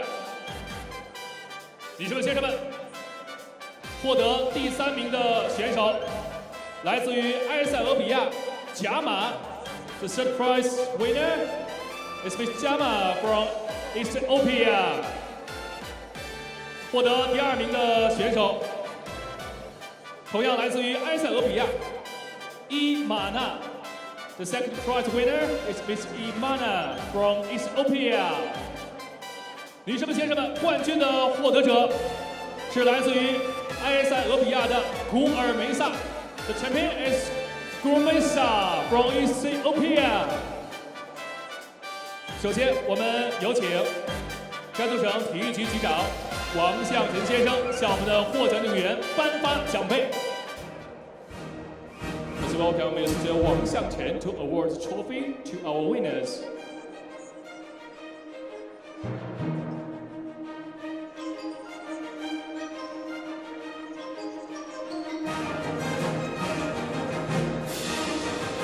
谢谢王先生。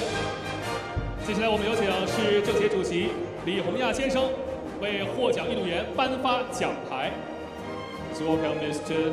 Li Hongya to award medal for our winners.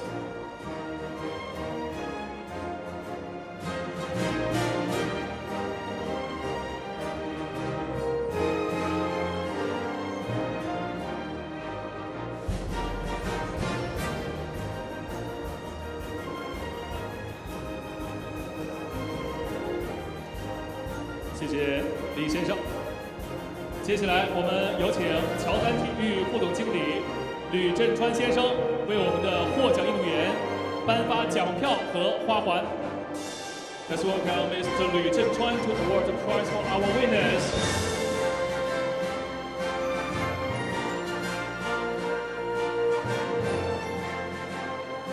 同时还将为我们的冠军获得者颁发获赛会纪录奖。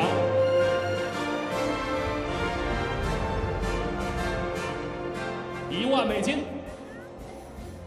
谢谢吕先生，请留步。我们有请王先生、李先生一起来到舞台中间，和我们的冠军一起合影留念。有请3位颁奖嘉宾。女士们、先生们，兰州银行杯2019兰州国际马拉松赛女子组的冠亚季军就此诞生。再次感谢我们的颁奖嘉宾，谢谢你们，谢谢颁奖嘉宾，请休息。也再次恭喜我们的运动员们，恭喜你们。